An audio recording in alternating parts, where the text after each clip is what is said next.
This evening, we journey backward through the swirling veils of recollection to a winter so profoundly icy, so profoundly still, and so inexplicably captivating that it appeared to halt the passage of time entirely.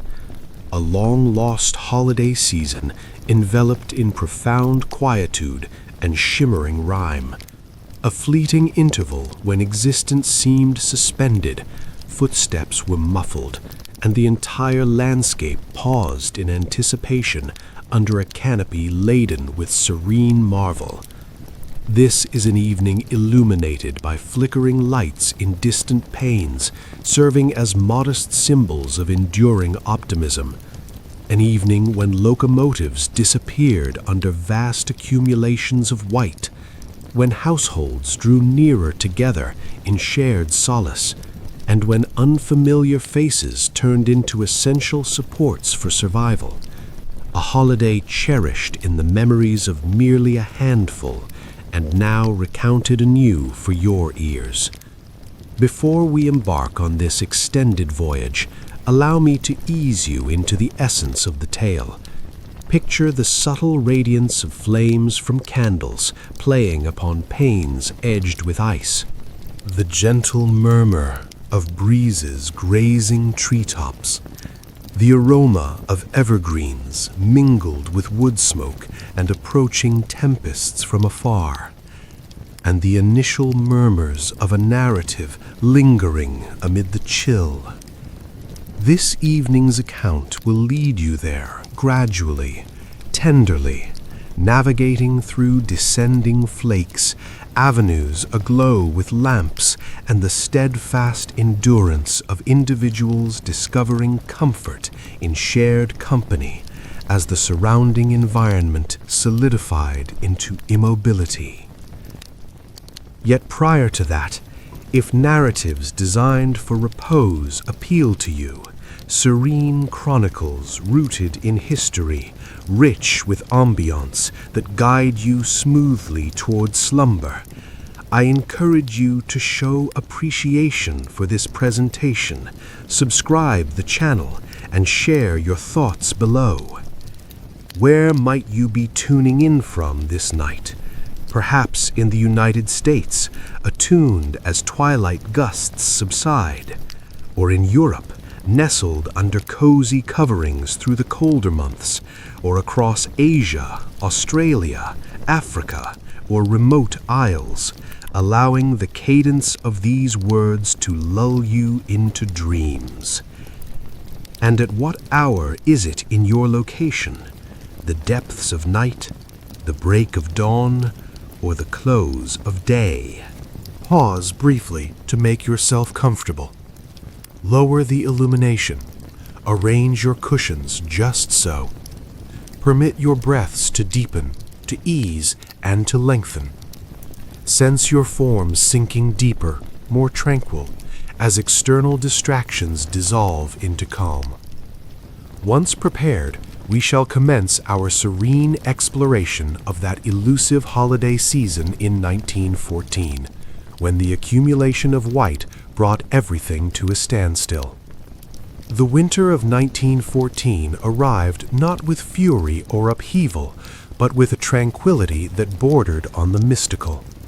Flakes commenced their descent prior to first light, plump, languid, ethereal ones that cast the pre-dawn heavens in a soft, opalescent haze. Residents stirred to discover their panes adorned with crystalline designs so elaborate they resembled the meticulous etchings of a devoted craftsman, forming lacy tendrils and iced limbs upon the surface.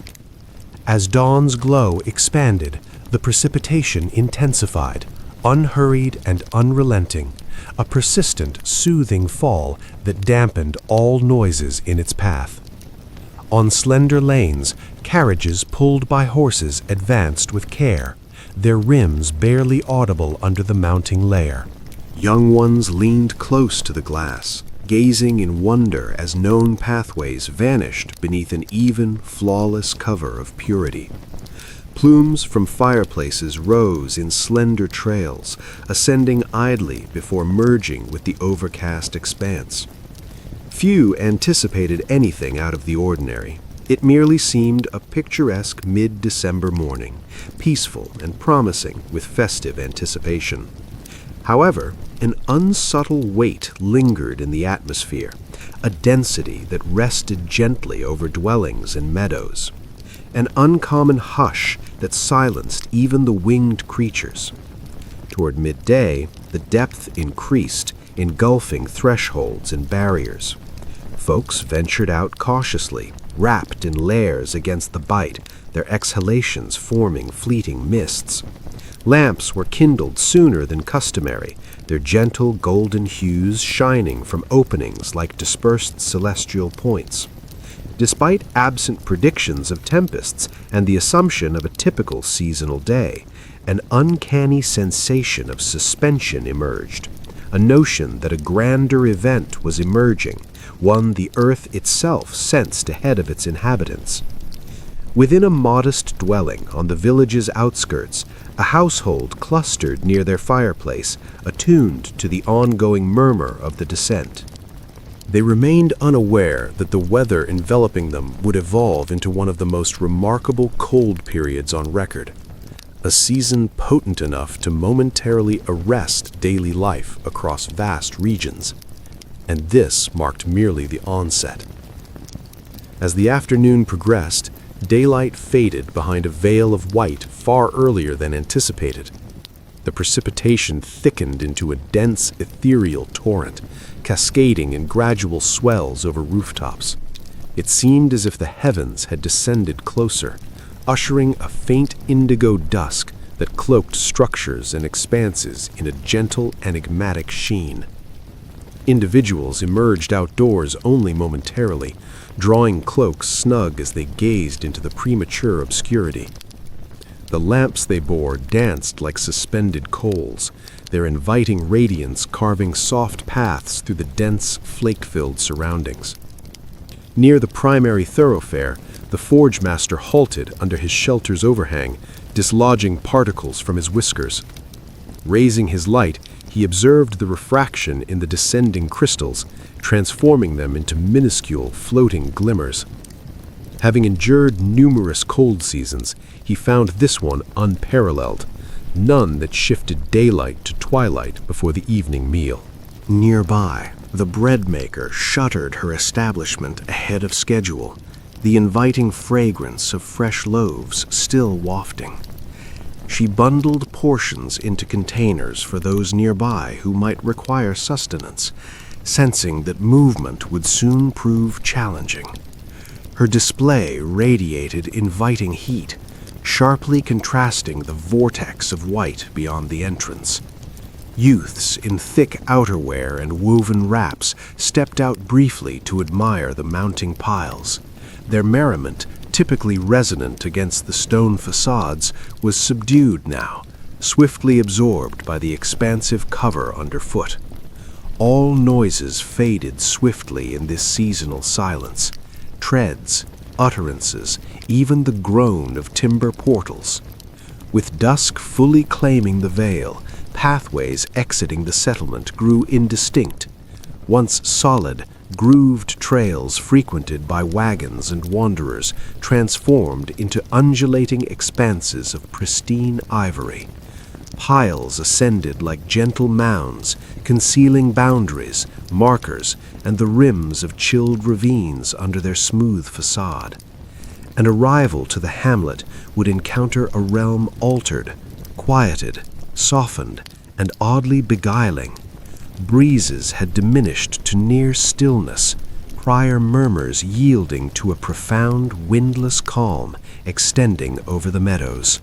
The flakes no longer swirled wildly, but descended softly, akin to down dislodged from an immense cushion high overhead, lingering in suspension. Along the pathway leading north, the final post wagon ground slowly to a standstill. The steeds stamped restlessly against the mounting accumulation, its exhales forming fleeting vapors that dissolved swiftly in the frigid atmosphere. The wagoner dismounted, his feet plunging deep into the yielding piles. He peered along the route where the settlement's illuminations ought to have appeared, yet this evening they lay concealed behind an impenetrable veil of white. He strained to hear. Absent were the songs of birds, the sigh of breezes, the murmur of far-off conversations, only the gentle, persistent murmur of descending flakes. With a resigned exhale, he guided the wagon back, recognizing that refuge at a neighboring homestead was wiser than pressing onward. Nature was subtly reshaping the landscape, a gradual shift in its rhythms that left humankind in a state of quiet anticipation, momentarily halted. Nearer to the settlement, two agriculturalists pressed onward through the escalating mounds, their lamps raised aloft. Their strides produced subdued, cushioned impacts, each one more laborious than the previous. The glow from their lights formed quivering rings of amber upon the surface, the radiance bouncing off countless tiny prisms until the earth appeared to sparkle like a vast jewel. They conversed in low tones about the profound calm, noting how even the livestock perceived the anomaly. The cattle in their shelters grew agitated, the poultry fell unusually hushed, and the veteran cock, typically vocal at any intrusion, perched in silence, as if attuned to distant omens beyond the barnyard. Overhead, dense layers of clouds hung low, laden and immobile. The firmament blended seamlessly with the blanketed terrain, erasing the divide between sky and ground in an infinite expanse of pallor. Pathways had evaporated, familiar markers vanished, and the hamlet, with its modest hearths and twinkling candle flames, resembled an isolated haven amid an ever-expanding ocean of white. Within their dwellings, residents intuitively felt the transformation, though the full scale of the enveloping weather remained unclear. Existence was decelerating, growing quieter, as if bracing for an indelible occasion. In the cozy abodes dotted throughout the hamlet, daily rhythms adapted to the intensifying weather. Households proceeded with their nightly habits in measured serenity, illuminated by the steady warmth of fireplaces and the soft dance of lamp flames across timbered surfaces. Fires were stoked higher than customary in numerous hearths, wood popping gently as embers rose and settled into radiant coals. Fragrances of evergreen sap mingled with the reassuring sense of bubbling broths, freshly kneaded loaves, and herbal infusions steeping on hearths. At a dwelling toward the village heart, the O'Donnell kin assembled by their fireside, mother and father, a pair of young ones, and an affectionate elder whose weaving tools tapped in steady cadence. The smallest pressed her palms to the chilled pane, tracing the lazy trails of flakes sliding downward. On the veranda, their light shone dimly, nearly engulfed by the ascending mounds. "Might it cease by dawn?" she whispered, eyes fixed outward. Her father offered a tender grin while placing another piece of wood on the flames. "Tempests inevitably fade," he replied softly. "The season merely asserts its might from time to time." Yet his words carried a subdued note, mindful of the profound quiet beyond, how the weather absorbed all echoes save the vital pulse of their sanctuary.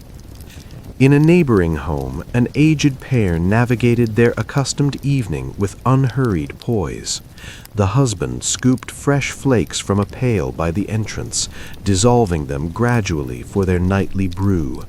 His companion arranged additional coverings, their dense fabric carrying hints of preserved herbs from annual storage. They shared quiet recollections of past cold spells, gales that shook frames, blasts sweeping the veil. Yet none matched this enveloping, tender burial under layers that aimed to hush the whole landscape. Even the creatures registered it. Hounds nestled nearer the warmth, ears flicking at the subdued exterior. Felines lounged by heated hearthstones, humming contentedly while glancing warily at iced windows, anticipating some unseen arrival. The weather evoked no terror yet. Rather, it instilled an odd, gentle serenity, a feeling of seclusion from broader turmoil, cradled in layers of white and tranquility. As darkness deepened, households readied their spaces with deliberate care, placing tapers at openings, fastening panels, amassing extra wraps, replenishing vessels, not in haste, but in calm anticipation, as one does when instinct signals nature's intent to anchor them a while. Fireplaces radiated, flames whispered softly, and the settlement, radiant from its inner glow, seemed to inhale and exhale in harmony with the weather, oblivious to the remarkable days ahead. Darkness fell languidly, as if night itself tread lightly amid the tempest. The overhead expanse, burdened with ongoing descent, shifted from faint luminescence to profound indigo, then to a lush, inky depth that drew near the eaves. Solely the inviting shine of lamps and the constant twinkle of hearth fires repelled the gloom, forming scattered pockets of amber radiance across the hamlet.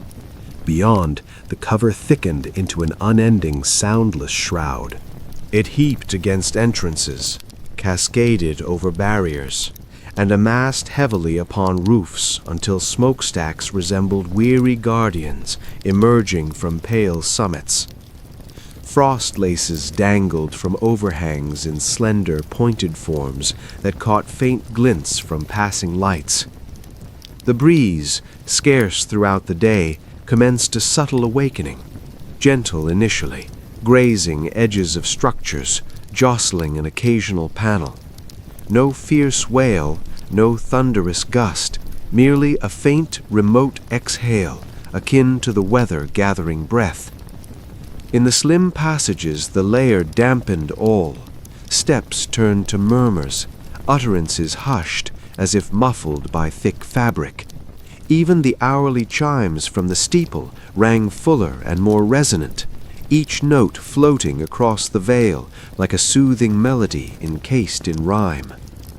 Dwelling by dwelling, illuminations dimmed, drapes closed, kin retired beneath layers, the evening enveloping them in greater calm. Youngsters nestled under substantial covers, attuned to the mild snap of embers and the delicate tap of flakes on closures. At a home on the outskirts, a seasoned resident lingered by his pain longer than typical. He observed the weather with contemplative gaze, marking the exceptional density of the fall, the silence profounder than any prior season in memory. The taper nearby waned, throwing elongated shades as he drew his wrap tighter. An odd evening, he whispered to the empty space, one that lingers in suspension as if the landscape guards an unfolding mystery.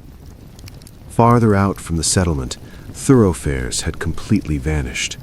Elevated grounds and open expanses blended into an unbroken expanse of ivory, faintly lit by lunar rays concealed behind dense overcasts. The terrain appeared immaculate, unmarred, and uncannily motionless. As the hour neared midnight, the precipitation persisted in its gradual, unwavering fall, enveloping the countryside in profounder quietude. Beneath that profound hush, the hamlet slumbered, nestled in layers of white, oblivious that dawn would unveil a landscape utterly altered. Dawn emerged subtly, hesitantly, as if the weather sought to prolong the world's repose a moment more. Daylight struggled to break through, its radiance subdued and scattered, seeping via the opaque overhead like a gentle luminescence behind iced panes. No vibrant dawn hues, no radiant bands of warmth, merely a tender, ethereal illumination that rendered the surroundings timeless. In the humble dwellings, inhabitants roused gradually under thick covers, awakening to a chill more piercing than the previous evening. Hearths were revived with drowsy motions. Twigs crackled faintly, plumes ascending in slender streams toward flues. The fragrance of smoldering timber wafted through cozy cooking areas, blending with hints of steeping morning brews and remnants of loaves reheating atop ranges. Those who rose earliest padded quietly to the openings, wiping away the crystalline blooms that had flourished on the glass through the night. Upon gazing outward, each one halted in silent astonishment, for the exterior had been reborn. The cover rested in profound, undulating strata, certain mounds surpassing the height of youngsters, others climbing midway up entrances. Known trails linking homes had been obliterated entirely, barriers submerged under swells of pallor.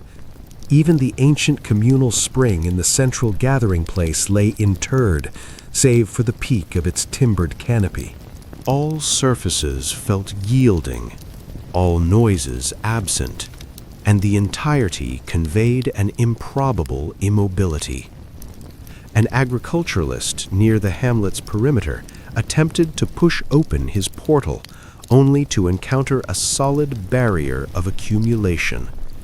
He chuckled quietly, a mix of mirth and wonder, then retrieved a modest spade from nearby, dislodging the mound particle by particle. The flakes were airy and fine, yet their volume made even a narrow passage seem an immense task. In the village hub, the chapel chimes endeavored to mark the time, their initial tones subdued, engulfed by the dense atmosphere. Gradually, the recognizable peal emerged, gentle, remote, cushioned in seasonal calm. Residents greeted each other softly as they ventured forth, their words floating lightly over the white, akin to whispers in a vision. Youngsters appeared, swaddled in dense wraps and hand coverings, their gazes expanding at piles reaching their midsections. They plowed through the fine layer with joyful cries, though even their glee was tempered by the morning's serenity. Still, amid the marvel, a quiet realization hovered. Journeys outward would prove unfeasible. The realm past the settlement had dissolved under the weather's pale shroud. Yet in that instant, apprehension was absent, only reverence, and a feeling that the hours ahead would progress languidly, tenderly, enfolded in the serene enchantment of a colder season surpassing collective recollection. Emerging into that morning evoked entering a different domain, one molded by hush, gentled by flakes, and delicately sustained by suspended calm. The atmosphere was sharp, nearly prismatic, each breath bearing subtle traces of conifers and frost. Each release ascended in leisurely, spectral mists that hovered before dissipating in the subdued dawn glow. Inhabitants stepped from their homes gradually, shaking rime from their garments and squinting against the dazzling pallor encircling them. The depth demanded high steps, akin to traversing through chilled, silken dust. Initial imprints sank gently into the pristine layer, their outlines promptly blurring at the borders. Several men and elder youths commenced fashioning narrow routes with tools, their actions producing faint scrapes and muted drops of displaced material, sounds that appeared almost timid amid the expansive tranquility. Every gesture seemed deliberate, reverent, as though reluctant to disrupt the peace that had descended upon the community. Lamps remained suspended from verandas, certain ones nearly overtaken by mounds. Their surfaces bore light icing along rims, emitting soft shines in the nascent light. Occasionally, a faint gust would pass, sufficient to cause the small flames to dance, projecting varying shadows upon the surface.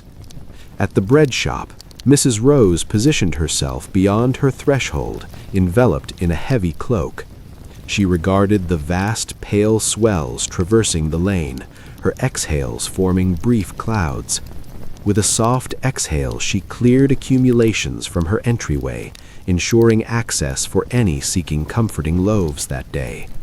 Within, the aroma of fermenting batter permeated, a reassuring sign that certain habits endured unaltered despite the overnight transformation. Youths roamed the central plaza, astonished at the height of the formations. They trailed gloved fingers over the even tops, sketching designs and lines while murmuring laughter suited to the surrounding stillness. One young lad noted the complete concealment of the stone seating by the spring, attempting to surmise its location beneath the cover. A duo of nearby residents lingered by the iced spring, trading subdued salutations. They discussed potential durations for route restoration, the inevitable delay of delivery wagons, and how this weather might serve as nature's gentle reminder for a seldom granted respite from daily clamor. Overhead, the expanse stayed laden and ashen, rich with unspoken potential. Flakes continued their leisurely, persistent descent, though gentler now, as if further swaddling the landscape hour by hour. It proved an unusual dawn, a tranquil one, where moments flowed softly, demanding solely endurance from all. As the community members ventured their initial strides into the enclosed day, they intuitively grasped, though words eluded them, that the weather had yet to conclude its influence on their existence. Toward midday, the descent eased, yet the environs lingered shrouded in dense quiet. Those who explored beyond the core uncovered the thoroughness of the isolation imposed. Where once lanes extended like known strands toward adjacent hamlets, now lay only gentle rolling terrains of pallor concealing all limits, routes, and signs of farther realms. Along the settlement's eastern boundary, a communication cable drooped beneath frost's burden, its strands glistening with minute frozen droplets. When an attempt was made at the merchant's emporium to reach the neighboring locale, merely empty hisses replied, a remote, chilled interference swiftly dissolving into hush. The messaging station met similar fate. Mr. Callahan, the operator, keyed a brief inquiry for news, straining for response. Yet the apparatus yielded only faint taps of chilled components and sporadic crackles of trapped energy amid the freeze. Connections had failed. All communications succumbed to the mounds.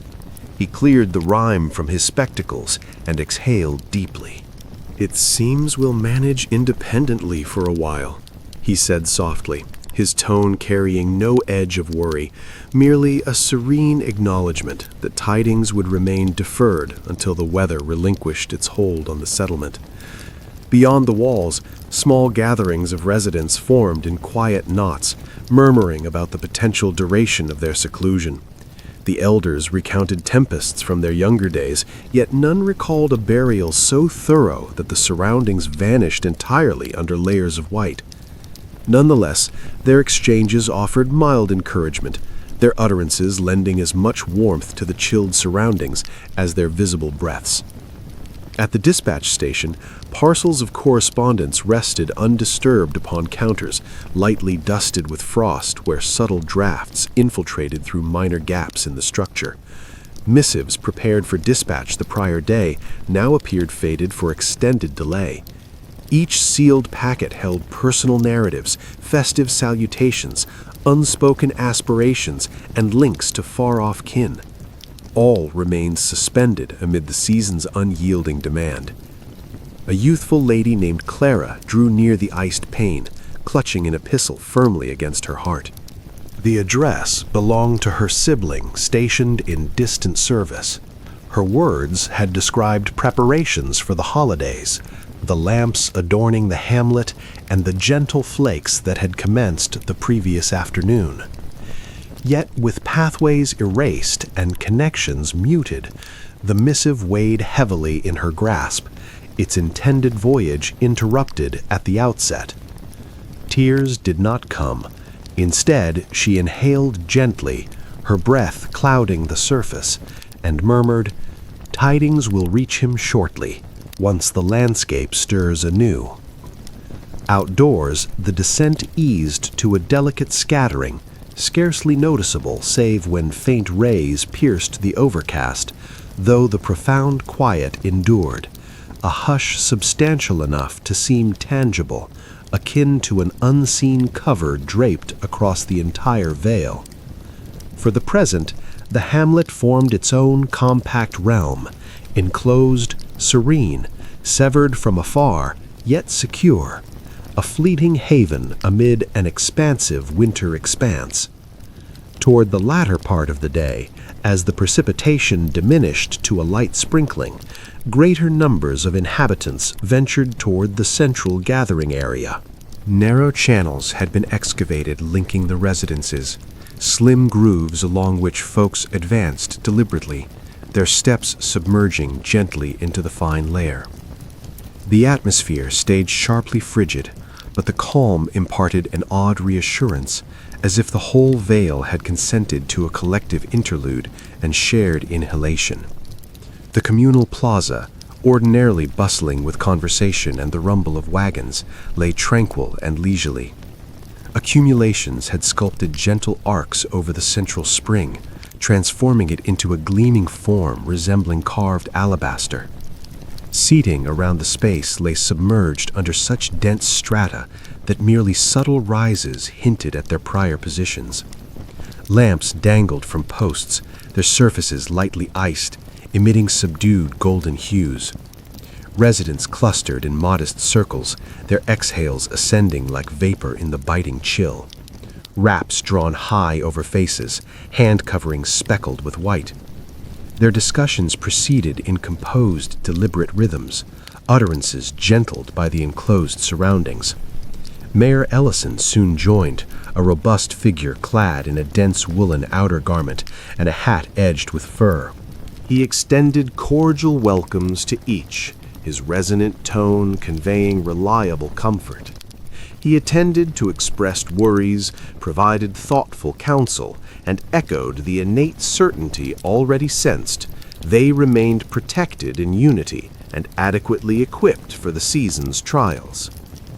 Households shared provisions and essentials, ensuring no dwelling lacked necessities.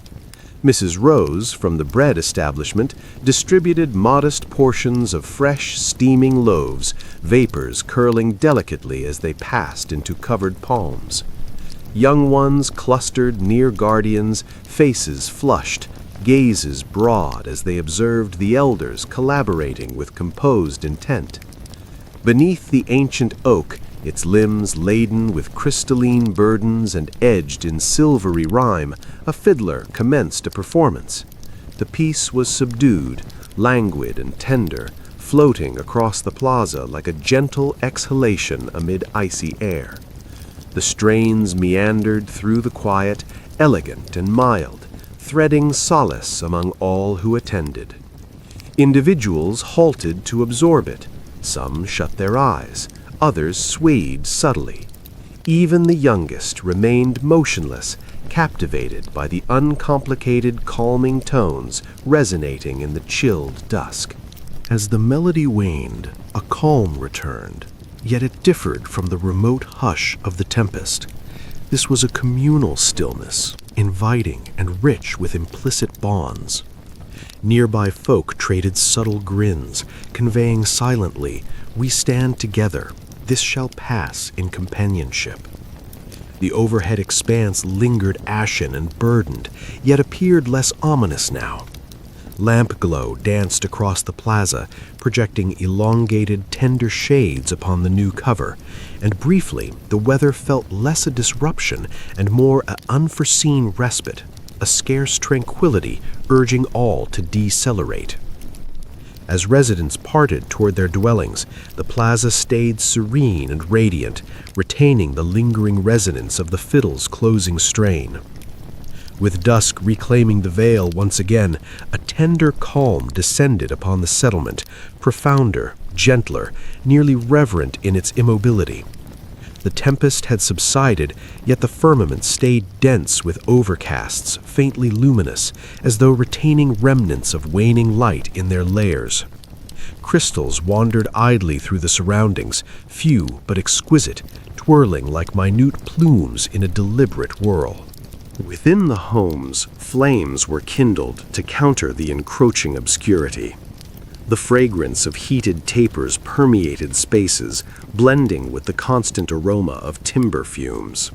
Shades danced upon surfaces, extended and mild, swaying with the pulse of flickering lights. From afar, the hamlet resembled a scattering of modest celestial points. Each pane radiated gentle amber radiance, cutting through the seasonal twilight with understated heat. The surface mirrored this upward, forming auras of brilliance encircling every residence, rendering the entire community as if elevated from the pallor, like a vision lingering in eternity. In the O'Donnell residence, kin reassembled by the fireplace. The youngsters reclined upon the flooring, sketching forms in the faint crystalline layer edging the panes. Their elder hummed quietly, her weaving implements maintaining a gradual, reassuring cadence. Opposite the lane, the Miller household arranged a modest evening meal. Root broth simmering softly in an earthen vessel, portions of prior day's loaves reheating upon a hearthstone. The scent saturated the space, prompting even the aged household hound to raise its head and inhale with drowsy interest. Nearby dwellers made short calls, treading cautiously along the slim roots forged through the depths. Each newcomer received the customary subdued welcome, a grin, an affirming gesture, the dislodging of particles from outerwear prior to entering the comfort. Dialogues stayed composed and leisurely, uttered in mild volumes as if the weather had removed any requirement for raised tones. Periodically, a subtle gust murmured along the passages, jostling panels and dispersing fine dust from eaves onto the trails beneath. Yet even the breeze appeared tempered this night, its murmur subdued by the dense shroud it had crafted over the terrain. In the communal plaza, lamps continued their dance. Several youths had positioned tapers within translucent containers atop minor mounds, causing the area to glimmer with small pockets of radiance. Guardians observed from afar, heartened by both the display and the intent it reflected. The realm seemed halted yet tranquil, as though the evening had enfolded all in its embrace, murmuring that repose was not merely permissible, but essential. Households fastened their panels gradually, candle flames dimming into gloaming inside each abode.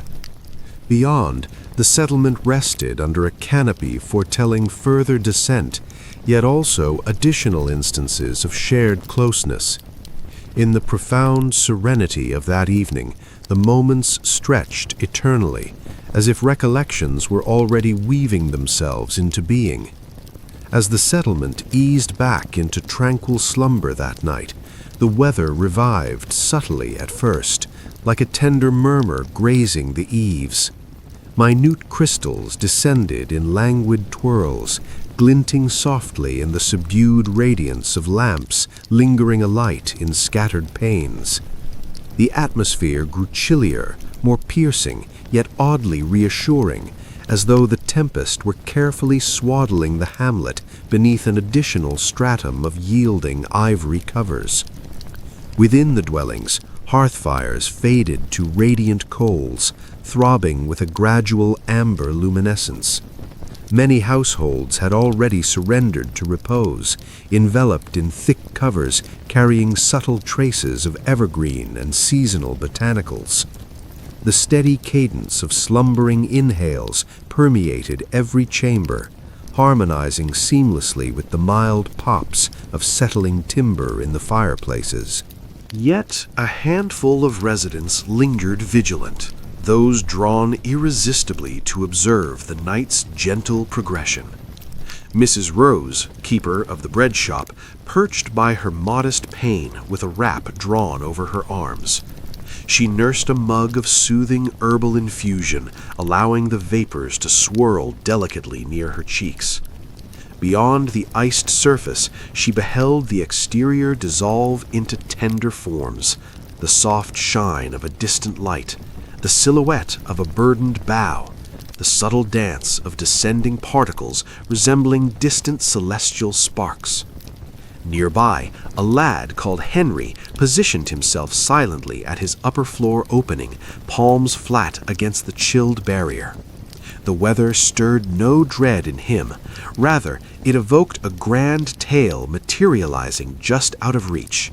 In his mind's eye, the flakes became exhalations from ethereal winter beings, adorning the landscape with enchantment, each one bearing narratives from remote peaks or shadowed woodlands unexplored.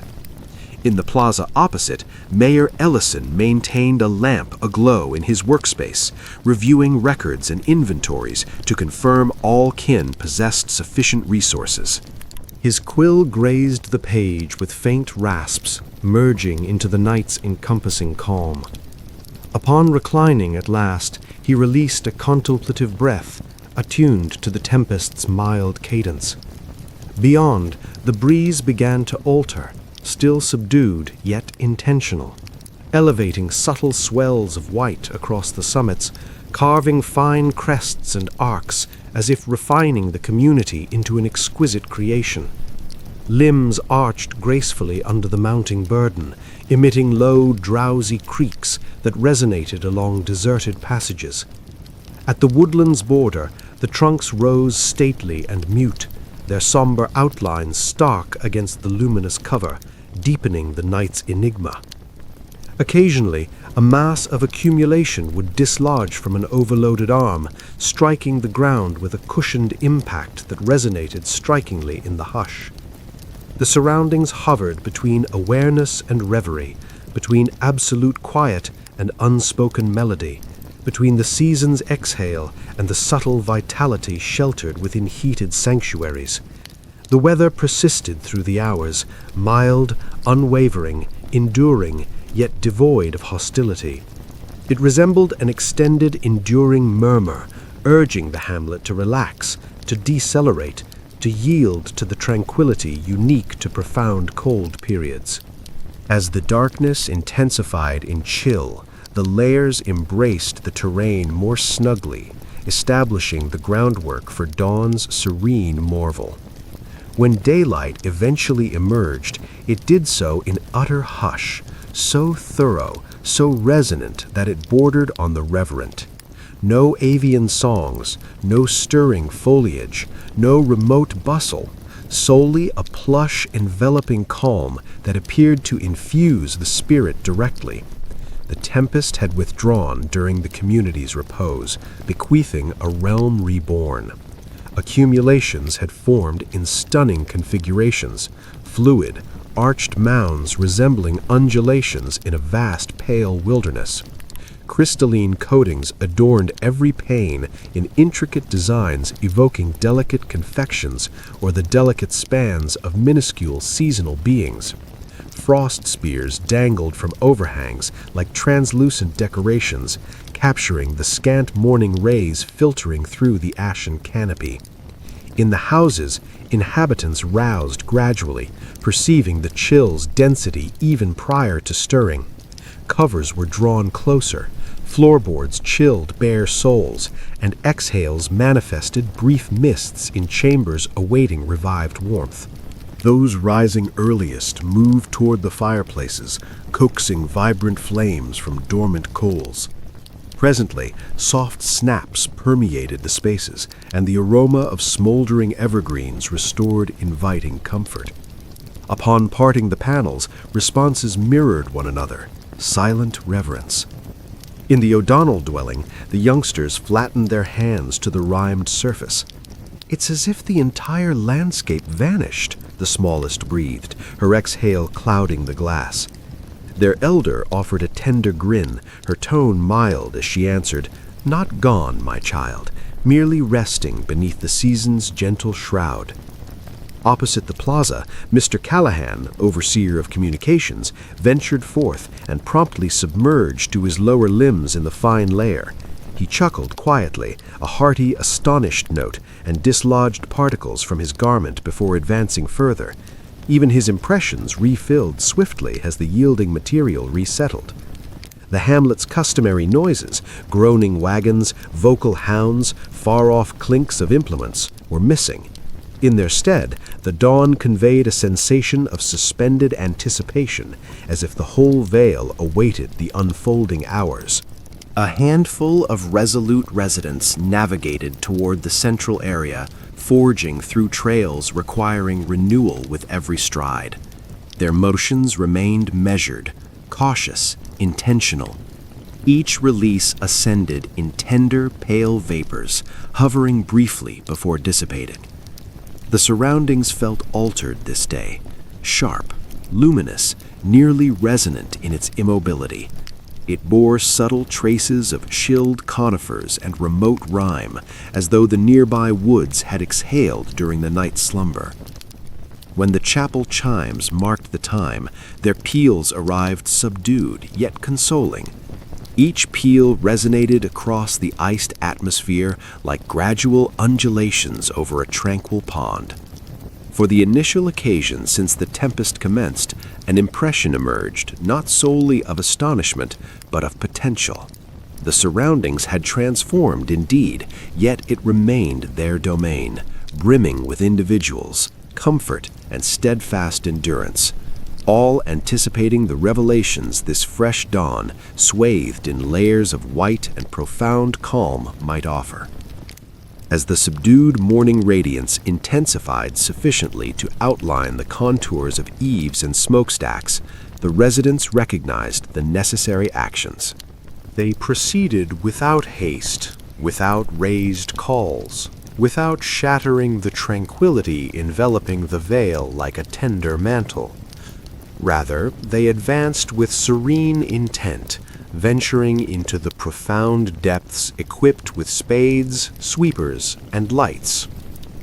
The primary endeavor was straightforward: forge connections not toward the remote expanse, those routes lingered concealed under immense pale heights, but among themselves, to nearby kin, to common fireplaces, to spaces where solace and fellowship could readily circulate.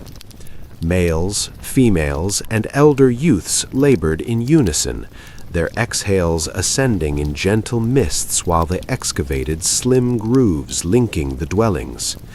Material displaced in mild curves from their implements, descending with faint thuds scarcely audible amid the dense immobility. The effort progressed gradually. Every handful of paces demanded high lifts, and palms required intervals to regain warmth against woven garments or lamp surfaces. Nevertheless, the community toiled with composed reliability, their motions flowing in a near contemplative pattern. Along one emerging trail, two adjacent residents converged midway, their expressions illuminating beneath wraps heavy with rime. "A fine morning," one murmured gently, as if mindful of attentive flakes. "And a biting one," the companion responded, with a soft laugh that billowed like vapor.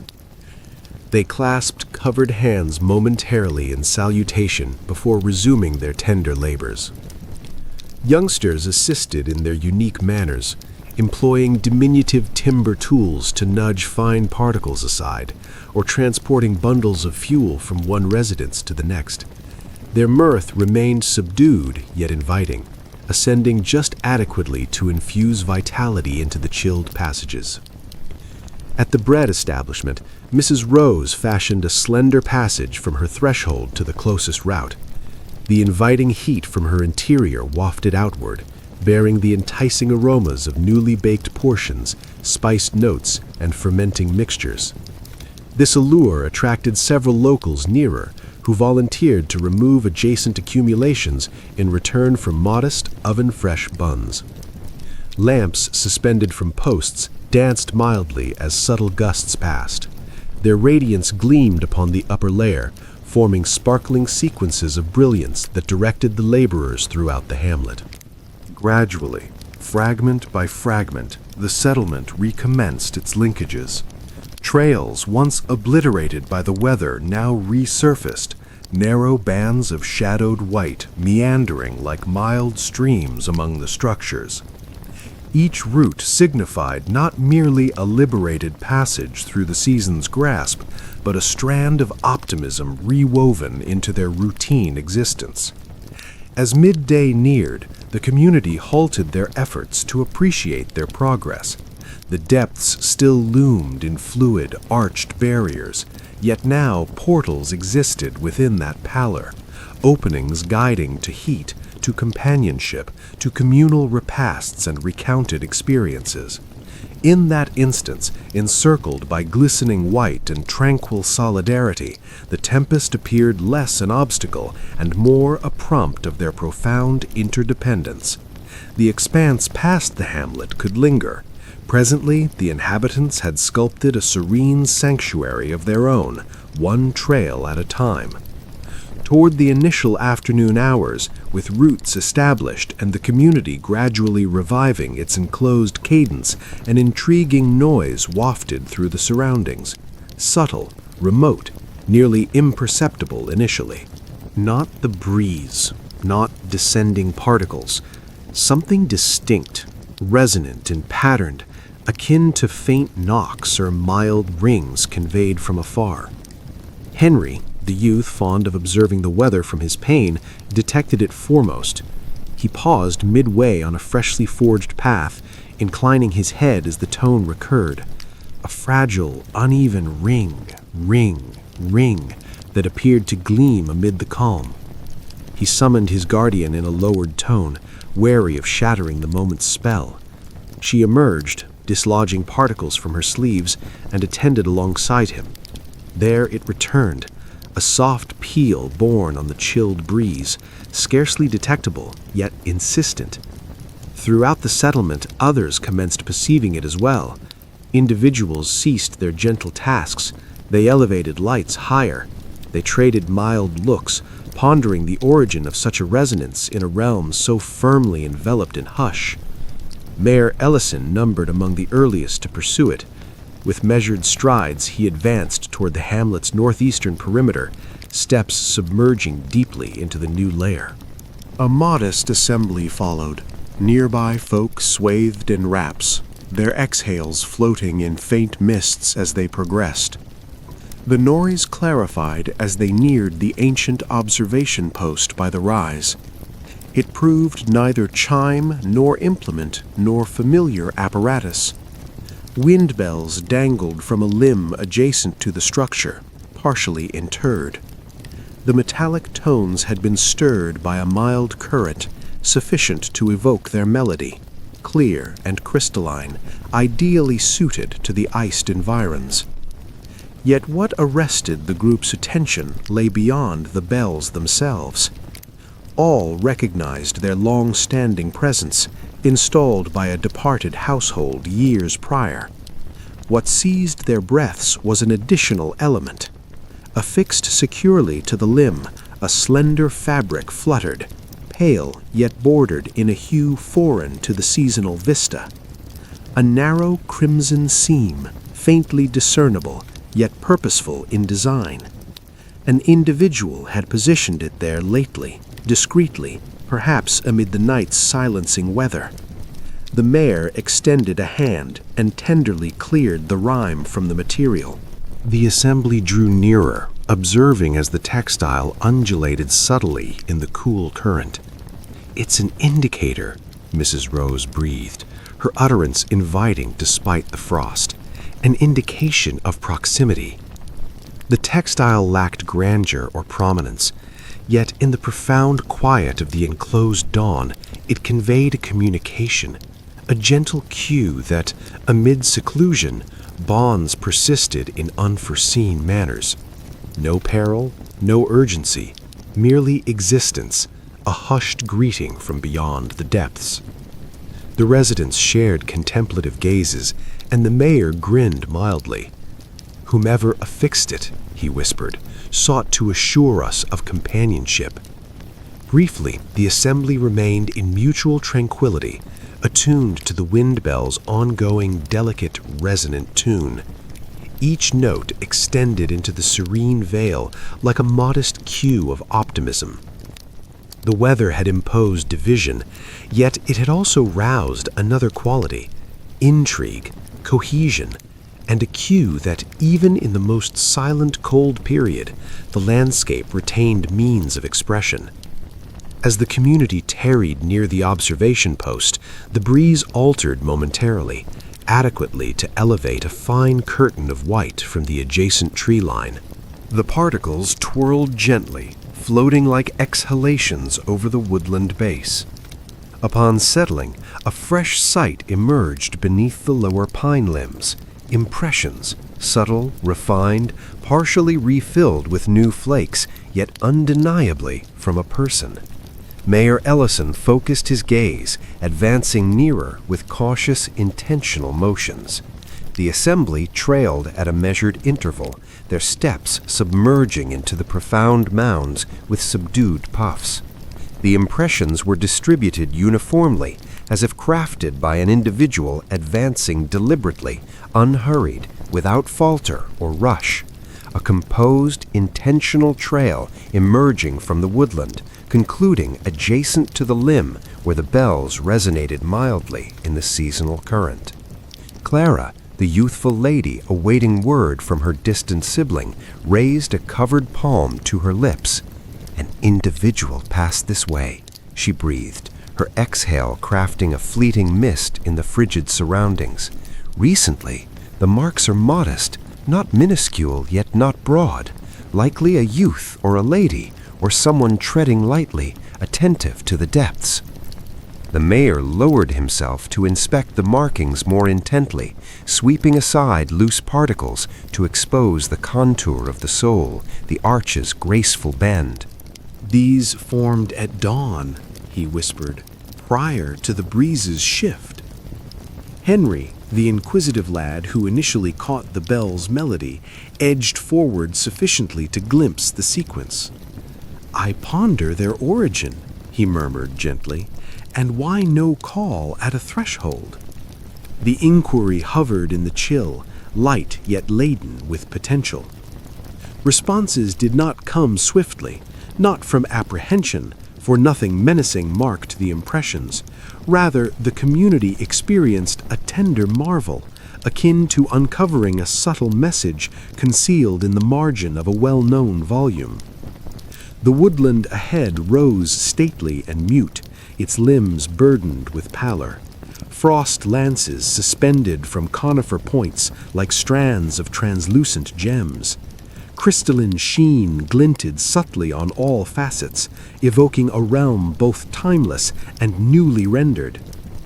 A mild current swept through the upper foliage, bearing hints of evergreen and chilled rock. The bells pealed once more, 3 fragile tones floating over the white like a hushed utterance. Whomever had traversed the woods had proceeded with purpose.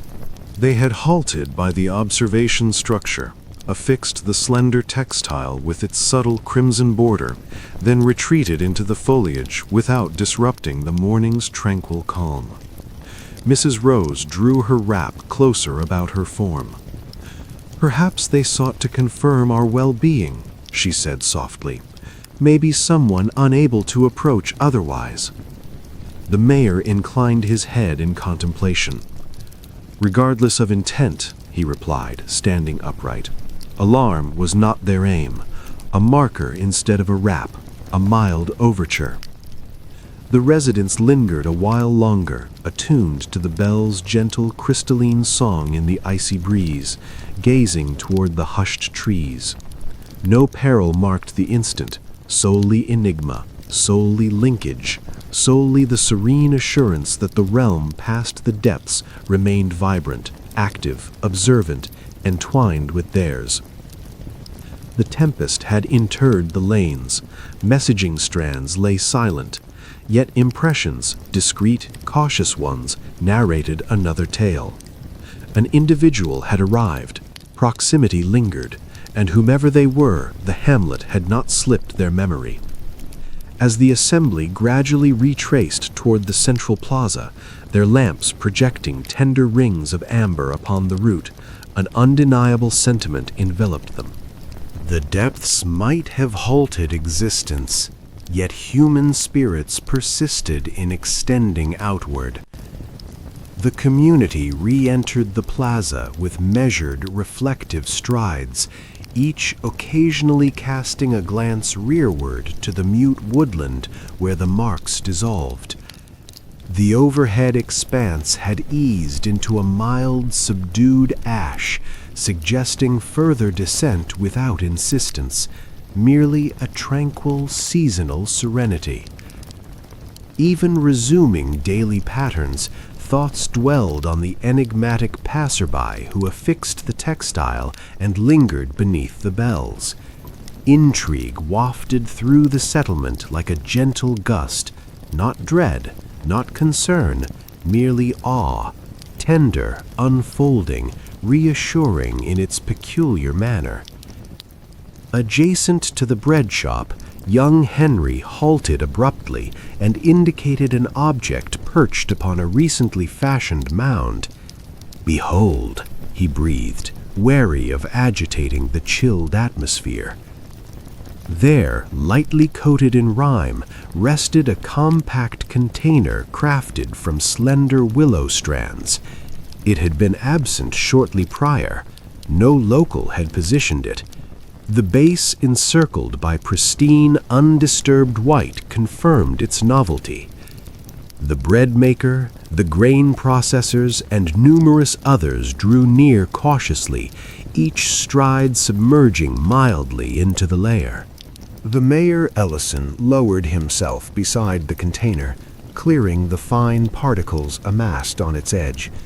Within lay uncomplicated tributes, unassuming, modest, yet profoundly considerate.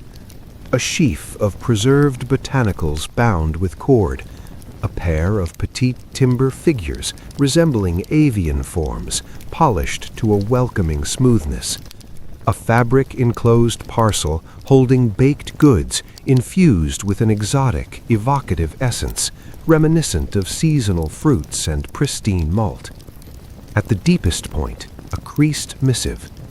The mayor paused briefly before retrieving it. The sheet was coarse, artisanal, borders irregular. Upon parting it, all inclined slightly nearer. The inscription proved concise, tender, scripted in an elegant script with pigment faintly blurred by the frost. For comfort, for tranquility, for kin unseen yet ever remembered. Below the phrasing rested a modest emblem, a ring with 3 strokes ascending from its core, evoking beams of colder season radiance. The residents traded looks, their countenances easing with comprehension, not of the mark precisely, but of the sentiment it conveyed. "This constitutes an offering," Clara murmured softly, her tone inviting amid the chill. "An act of benevolence. Whomever positioned it intended no ill." Mrs. Rose elevated one avian sculpture, turning it delicately between her covered digits. "It bears the touch of diligence," she whispered, "of dedication, of endurance." The botanicals emitted subtle traces of conifer and refreshing leaf.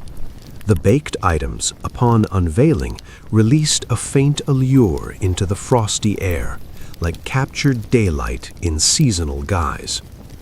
Guardians shared contemplative gazes. Youngsters observed with expansive wonder, envisioning the elusive wanderer who defied the weather to bestow such tokens. Henry breathed. Perhaps they observed from the foliage, ensuring discovery. No one refuted the notion. Amid the profound calm of the enveloped realm, even basic prospects seemed infused with subtle enchantment.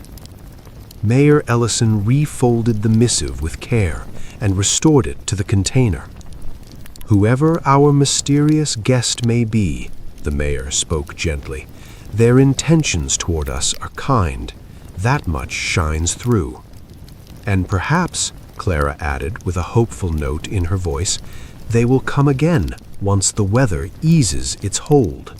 The assembly lingered in unified silence for an extended instant, allowing a profound sense of thankfulness to envelop them.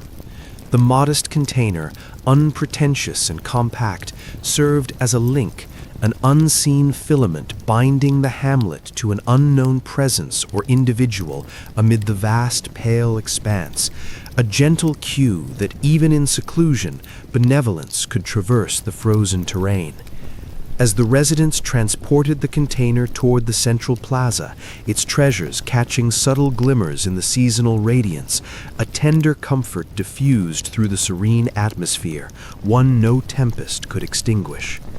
The serene marvel inspired by the enigmatic offering persisted into the midday hours, heating the community's spirits more profoundly than the flames dancing in their fireplaces. It appeared to mellow the chill, illuminate the subdued canopy, and intensify the radiance of lamps suspended along the slim roots. There existed a unique solace in being recalled, in being considered, that imparted an uncommon reassurance. As inhabitants retreated to their dwellings, an organic assembly emerged. No coordination, no haste, merely a natural convergence of folk drawn to the hamlet's heart, where seating partially engulfed by mounds had been sufficiently uncovered for repose. Mrs. Rose arrived bearing a newly prepared assortment of loaves, petite, yielding buns glazed with a touch of dissolved fat, the inviting fragrance wafted invitingly through the sharp surroundings. Clara contributed a vessel of seasonal fruit infusion, vapors ascending lazily from the opening. Others bore covers, lights, or containers brimming with uncomplicated delicacies. Presently, the plaza regained vitality, not through clamor, but through comfort. Mild dialogues, subdued merriment, narratives shared in calming tones that blended seamlessly with the enclosed seasonal hush. Mayor Ellison, the missive from the container still tucked in his garment, positioned himself near an aged pair recounting prior cold periods. I recalled the blizzard of '89, the gentleman mused, gaze distant with recollection. Gusts fierce enough to dislodge panels from frames. Nothing akin to this. This one seems milder, as if the season merely desired a collective interlude. His companion inclined her head, her weaving tools tapping mildly.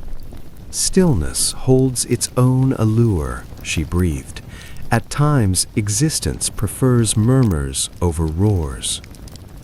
Adjacent, Henry reclined upon a dense wrap, displaying the timber avian figure to an enthralled cluster of youngsters. Feel its evenness, he noted, circulating it with care, as though crafted over many days. One lass cradled it near, outlining the fine markings on the extensions with her covered digit. Perhaps it brings fortune, she murmured, or assurance of company. Clara dispensed the infusion to a modest ring of nearby folk. The inviting vapor saturated the air with scents evoking evergreens and far-off warmer harvests. She extended a vessel to the mayor and grinned. Our enigmatic benefactor understood true comfort. The mayor assented, appreciating the mild warmth in his palms, a cue that generosity endures even amid profound depths. A duo of elder lads commenced etching designs into the white, curls, celestial forms, basic outlines that captured the seasonal daylight.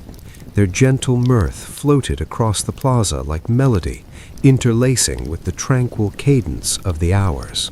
For a spell, words were sparse. Necessity was absent. The serene fellowship, communal sustenance, dancing lamp flames, and pure atmosphere narrated the tale unaided. Gradually, one resident reclined to regard the mild, subdued overhead. Curious, she remarked softly. A tempest halts us, yet unites us nearer. And her observation rang true. The weather had not detached the community from broader existence. It had pulled them inward, weaving bonds through each exchanged vessel of brew, each forged trail, each tender exchange illuminated by lights and affection. Even the layers appeared attentive, settling gently upon summits, radiating subtly in the mild midday gleam, as if cradling the hamlet in the season's palms. Moments flowed languidly, tenderly, serenely, and the inhabitants sensed profoundly that an extraordinary occurrence was emerging. As the gentle midday transitioned toward dusk, a faint luminescence commenced accumulating along the distant edge, so understated initially that only those remaining outdoors perceived it. The community lingered in the plaza, exchanging subdued tales and inviting infusions, when Henry indicated the remote rises with abrupt, intrigued animation. "Observe," he breathed, cautious not to dispel the radiance with volume. "It's more vivid there." Gazes shifted, lamps elevated, visions focused against the gleaming pallor. The elevations, typically soft contours against the seasonal canopy, now harbored a subtle iridescent sheen, an ethereal brilliance throbbing mildly beneath the dense overcast. Not daylight, not flame, not any familiar source, merely a tender glow, unwavering, tranquil, oddly consoling. Clara drew her wrap snugger about her throat as she traced the lad's direction. "I've never witnessed such illumination," she whispered. "It resembles the white mirroring an unseen source." Mrs. Rose advanced, palms nestled in her cloak. "Or a signal from afar," she contributed mildly, "possibly from the adjacent vale." Yet the mayor shook his head, examining the radiance intently. "No, the roots lie far too deeply concealed. None could approach so promptly, and no lamp produces such a sheen." The brilliance remained constant, unwavering against currents. It merely radiated, mild, reliable, subtly pulsing against the pale boundary. The residents formed a loose gathering, their exhales ascending in faint mists as they observed the distant gleam quiver. It evoked an omen, not of peril but of existence, a cue that the realm past the iced rises persisted, vibrant, linked to theirs through incomprehensible means. Henry lightly pulled the mayor's garment. "Might it be our basket's donor?" he inquired, tone hushed with awe. The mayor lowered to the youth's level, placing a covered palm on his arm. "Possibly," he replied softly, "or perhaps the weather unveils a deeper revelation." A mild current swept the plaza then, elevating loose particles aloft. The white, tranquil, mute, whirled briefly around the assembly, capturing minute echoes of the remote radiance and gleaming like dispersed fragments of seasonal celestial points. The brilliance intensified subtly, then eased anew. The community did not advance, they did not summon, rather they observed in unity, enveloped in the season's calm as the distant light throbbed tenderly, like a serene, vital rhythm. "Whatever its nature," Clara breathed, "it evokes no dread." "None whatsoever," another resident affirmed. "It feels consoling." And indeed it did. Amid profound depths, absent tidings, and enigmatic impressions, this gentle radiance imparted a tranquility that rooted deeply, a cue that seclusion did not equate to desertion. That the colder season, in its understated manner, frequently disclosed more than it veiled. The community remained as the radiance gradually diminished, merging tenderly into the subdued canopy, enveloped by leisurely descending crystals. Henry exhaled mildly. "It seemed like a distant greeting," he breathed. The mayor grinned, standing upright. "Then perhaps it was." and as the residents redirected toward the inviting illuminations of their dwellings, the surroundings appeared to resonate with the mild reassurance of potential. That dusk, as the inhabitants meandered back to their residences, the recollection of the faint sheen past the rises persisted in their minds like a tender, consoling resonance.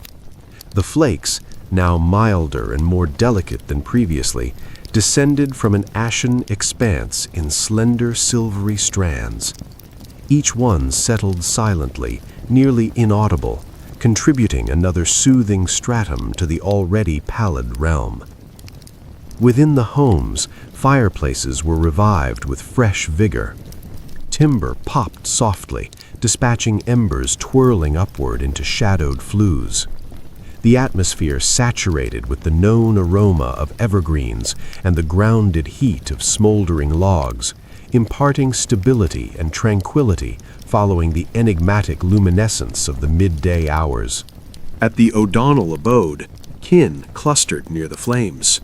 The youngsters murmured eagerly about the remote brilliance, conjuring tales of wanderers concealed in mountainous hollows or timeless essences roaming the iced elevations. Their elder attended serenely, gaze mild and reflective. "Regardless of its essence," she whispered, gently twirling her weaving strand between digits, "it evoked no dread, solely marvel. At times, the colder season unveils sights intended for us."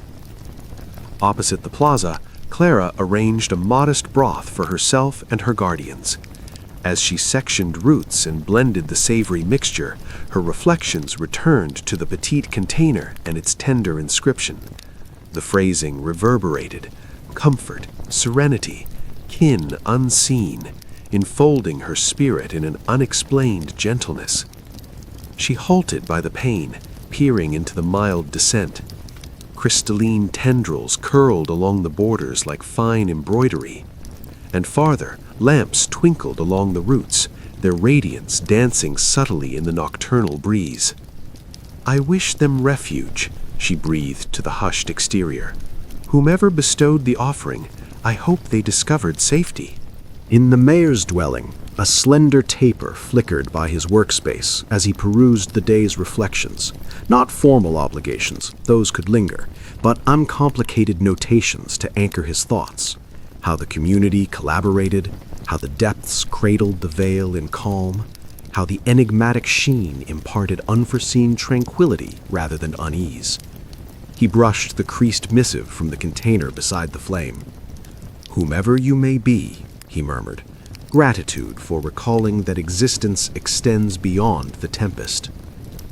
In a home near the woodland's boundary, Henry's household nursed inviting heated beverages, vapors ascending in gradual coils. Henry, still swathed in a woven cover, gazed outward with luminous, inquisitive eyes. "Will they return?" he inquired. His guardian caressed his locks, grinning tenderly. "Possibly," she replied, "and should they, we'll extend hospitality." Past the settlement, the woods rose mute and motionless, limbs arching under substantial white burdens. Yet no apprehension marked that obscurity, merely serenity, merely the profound, soothing murmur of the season breathing gently across the terrain. As darkness intensified, the residents eased completely, heated by their flames and the tranquil presence of kin. The hours had delivered enigma indeed, but also linkage, a feeling that something benevolent and mild stirred within the tempest's immobility. Thus the hamlet settled into a serene cadence, mild dialogues fading to hush, tapers waning gradually, fireplaces easing to subtle radiances. Beyond, the flakes persisted their languid fall, enfolding the realm in solace. Within, spirits felt secured. They remained accompanied, recalled, and the weather, for all its might, had unveiled a subtle strand of optimism, interlacing through the seasonal night. When daylight subtly reclaimed the settlement anew, a faint lavender sheen had draped the enclosed vale. The tempest had softened to a tender calm, rendering the surroundings so motionless that even the slightest noise appeared to resonate over the mounds. Crystalline gleam adorned every facet, upon summits, pane ledges, barrier posts, capturing the nascent rays and transforming the community into a vista of crystal and opal. Henry discerned it foremost. He had awakened ahead of others, enveloped himself in a woven wrap, and tread lightly to the opening facing the woodland's rim. There, under the burdened limbs where the enigmatic impressions had vanished previously, he noticed a fresh element, a slender trace, scarcely discernible, a mild groove meandering among the trunks, not forged by locals, not formed by creatures, distinct, intentional. Henry hurried to don his footwear and outerwear, summoning his guardians quietly. Shortly, the mayor and numerous nearby folk assembled with him, lamps held, exhales floating into the sharp dawn atmosphere as they neared the woodland's perimeter. The trail differed from prior sightings, not deeply imprinted like rushed strides, not erratic or irregular. It flowed evenly, nearly elegantly, as if an individual had glided over the surface, scarcely disrupting it. Clara lowered herself beside it, sweeping a fine stratum with her covered hands. "It's recent," she breathed, "from the prior evening, likely after our retreat indoors." The mayor assented, countenance reflective and composed.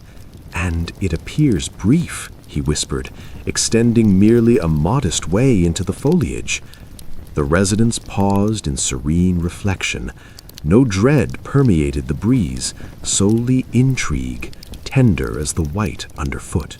The woods loomed forward, stately and hushed, limbs cloaked in dense pallor that sagged gracefully. A subtle current stirred the conifers, dispatching minor showers of particles descending mildly. The chill bore traces of evergreen and frozen soil, pure, invigorating. Mrs. Rose advanced, wrap drawn close. "Perhaps they revisited," she murmured gently. "Maybe another token awaits." Yet the mayor lifted a mild palm. "We shan't pursue," he stated calmly. "They offered a message, an offering, and now a route. Should discovery be desired, they'll approach us." The community inclined heads in agreement. The notion resonated, serene, enduring, honoring whatever essence hovered just past the tree line. Rather than tracing the groove, they fashioned a modest indicator, a lamp suspended from a lower limb, its flame inviting and constant, a symbol of reception, a subtle summons, nothing further. Henry positioned the timber avian figure at the lamp's foundation, its petite extensions capturing the mild dawn gleam. "For fortune," he breathed. The residents paused in unity briefly, peering into the tranquil woods.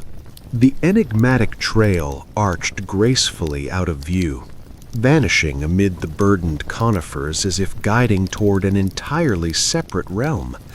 Yet no one experienced discomfort. No one sensed peril. Rather, a profound feeling of linkage wafted through the atmosphere, tender as descending flakes, inviting as a distant stringed harmony. Whomever had navigated the tempest lingered nearby, observing, attuned, perhaps safeguarding in their understated manner. With that notion nesting softly in their spirits, the residents resumed their dawn habits, allowing the lamp to radiate mildly at the woodland's boundary, a comforting signal amid the seasonal tranquility. As the dawn progressed, the hamlet settled anew into its enclosed cadence. The light at the wood's perimeter shone reliably, its mild flame dancing against the subdued daylight. Yet the inhabitants did not linger nearby. They relied on the subtle essence within the foliage, confident that the traveler of that route would emerge when prepared. Instead, they directed their efforts toward the reassuring duties of colder season existence, uncomplicated, consistent labors that imparted heat not solely to their dwellings, but to their innermost beings. The overhead remained a gentle, diffused argent, scattering the radiance such that the white appeared to luminesce from its core. It illuminated every nook of the community, despite the daylight source concealed behind dense seasonal overcasts. At the bread shop, Mrs. Rose extended mixtures with careful accuracy, sprinkling the surface with powder that ascended like minute bursts of rime. The heat from her furnaces saturated the space, misting the panes and permeating the central plaza with the enticing aromas of loaves, spiced bark, and roasting harvests. She murmured quietly while laboring, an ancient soothing melody her guardian had voiced on similar chilled dawns. The Miller household transported vessels of white indoors for dissolving into liquid for cleansing and preparing meals. Their fireplace snapped merrily, transforming the frozen prisms into pure, chilled fluid that vaporized mildly when transferred to metallic containers. Their aged hound lounged nearby, appendage tapping gently in the comfort as the kin navigated their space with serene intent. Clara called upon her senior nearby folk, delivering petite containers of seasonal preserve and verifying their fuel reserves. She cleared accumulations from their entrances, grinning as they presented inviting brew, inquiring about the unusual sheen past the elevations. In subdued tones, they discussed the enigmatic benefactor and their tokens, a blend of intrigue and appreciation that heated the chamber beyond the flames. Opposite the plaza, the mayor coordinated an assembly to fortify additional distinct routes among the residences. The recent descent had blurred prior efforts' borders, and now they bolstered the channels with solid barriers of compacted white. Each tool's descent produced a mild impact. Each displacement contributed to the elegant arcs forming the passages. Elder youths participated enthusiastically, crafting minor white indicators along the edges, petite forms, light supports, even a figure with a root nasal feature and a borrowed wrap. Their merriment ascended invitingly, merging with the calming rasp of implements. Periodically, residents halted to ease their postures, extending taut muscles while observing the mild particles float downward. Each release felt sharp and revitalizing, the chilled surroundings imparting a purity unique to the season.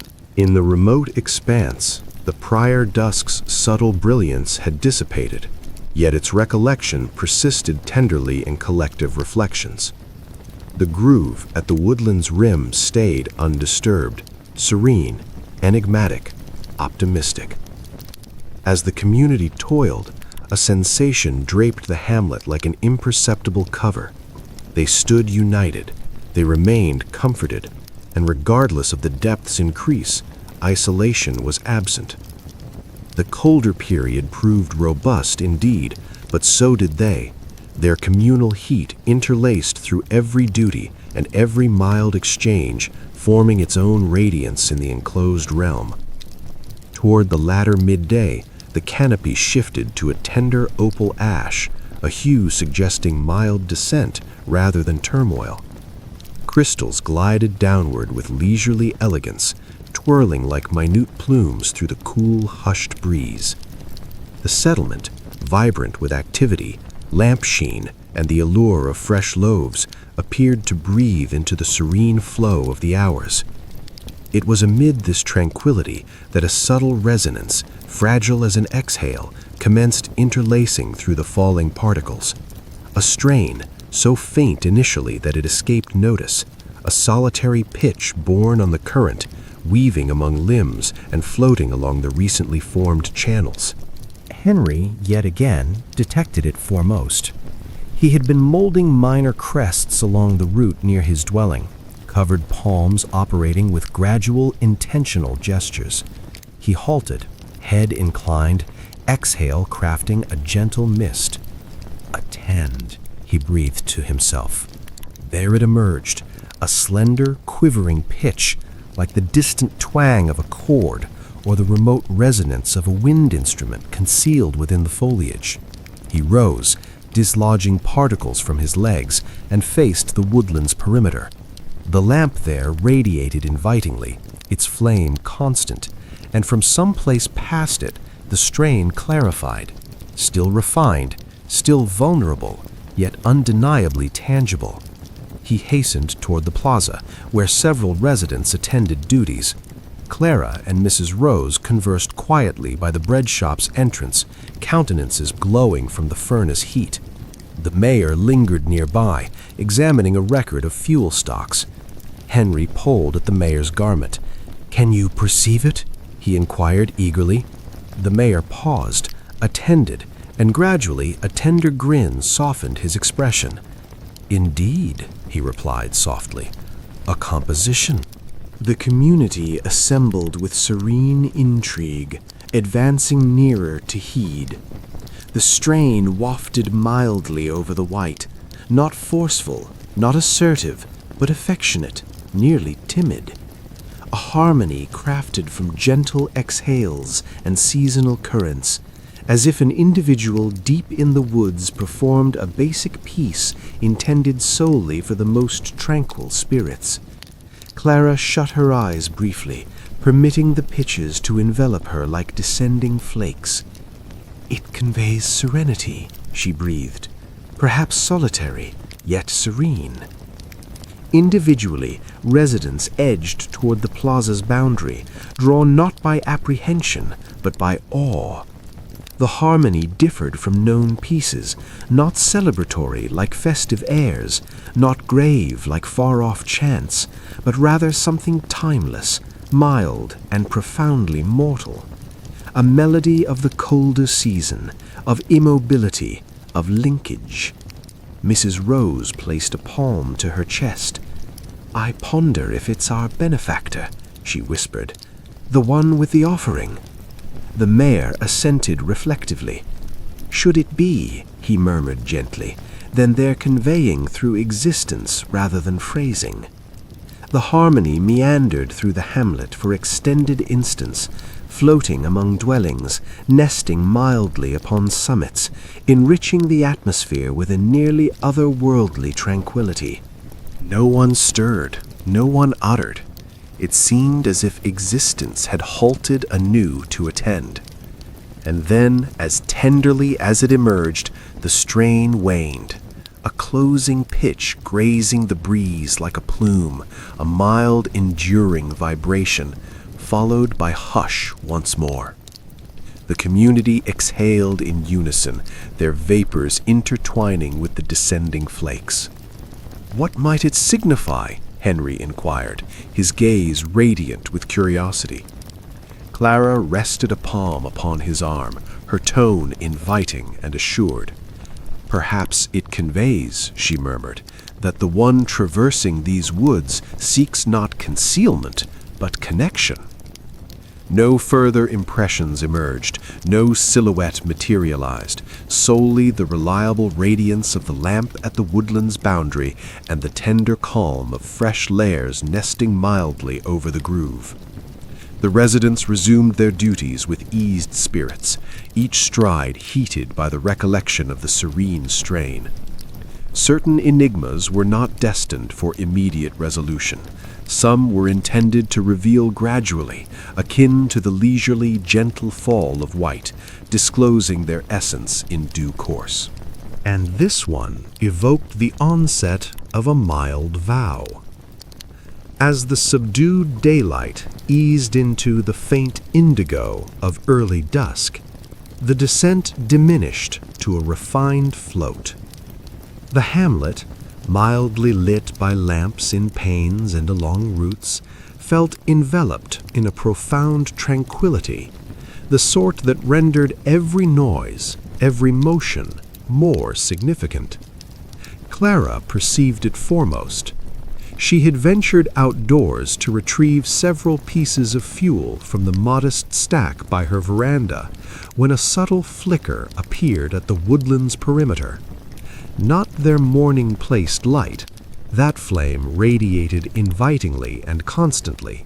This proved distinct, a secondary sheen, faint azure pale, advancing gradually through the trunks like a meandering celestial point. Clara paused, her exhale crafting a gentle mist ahead. She observed as the mild brilliance neared, meandering serenely among the burdened limbs.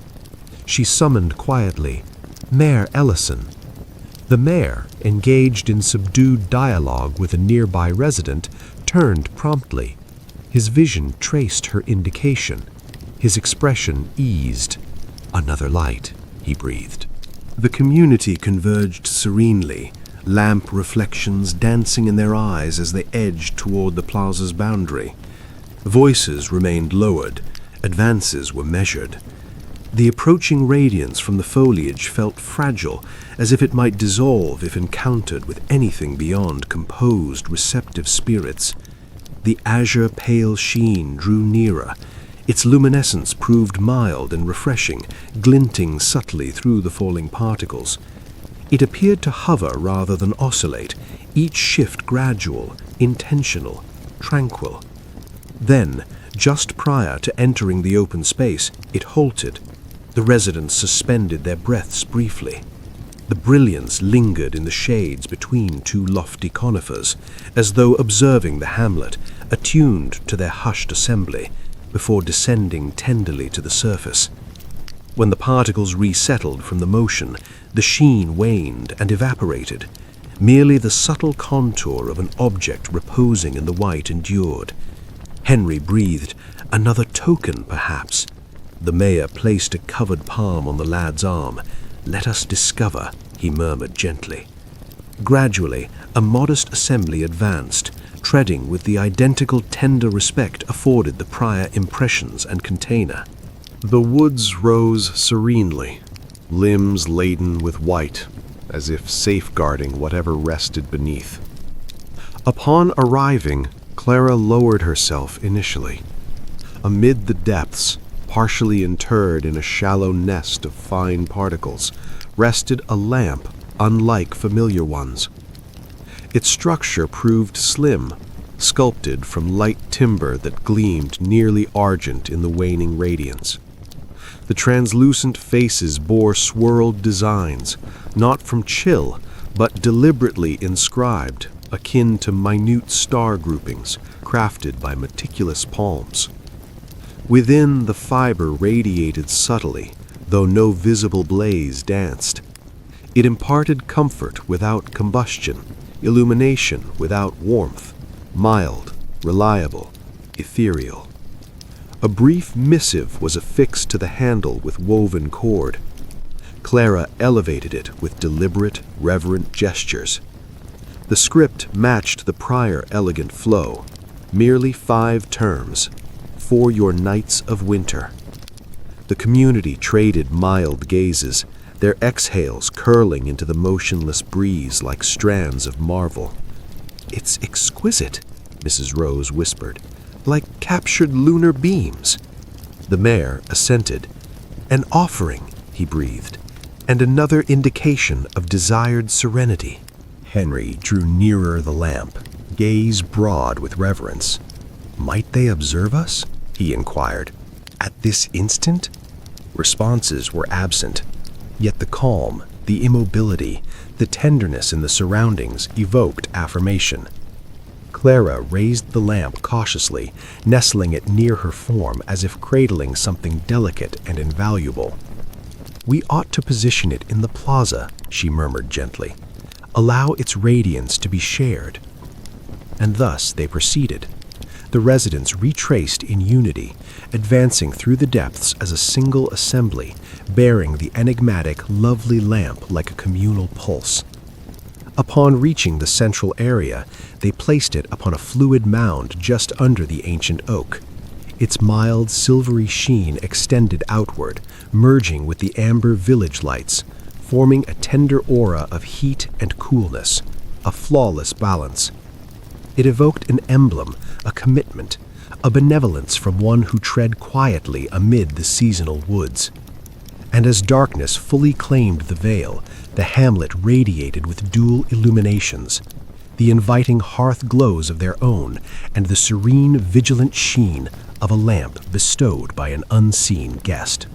As obscurity unfolded over the pallid vale, the settlement evolved into a weave of tender, gleaming radiance. Amber lamps shone invitingly in openings and along passages, while the guest's argent azure lamp projected a mild visionary ring beneath the aged oak. Its refreshing luminescence harmonized seamlessly with the surrounding heat, as though the season and twilight had chosen for one tranquil evening to radiate in unison. The descent had nearly ceased, merely occasional floating particles that sparkled when traversing the lamp's sheen. The atmosphere proved sharp, pure, and profoundly motionless. Every resonance felt refined, suspended, conveyed tenderly over the new mounds like murmurs in a vaulted space of white. Households clustered at their panes to appreciate the uncommon lamp. Youngsters pressed close to the surfaces, their exhales forming brief mists that swiftly dissipated. Guardians stood behind, palms upon petite arms, expressions eased by the serene marvel of the instant. Within the O'Donnell dwelling, kin reclined quietly by the flames. The elder, ever composed, gazed toward the plaza with a reflective grin. "That lamp," she breathed, her weaving pausing mid-motion, "evokes a benediction." Her offspring assented, a token from one who comprehends the season deeper than we, perhaps. The youngsters, gaze expansive, drew nearer the opening. "It appears attentive," one murmured, as if anticipating. Opposite the plaza, Clara rested upon her modest veranda, enveloped snugly in a dense woven cover.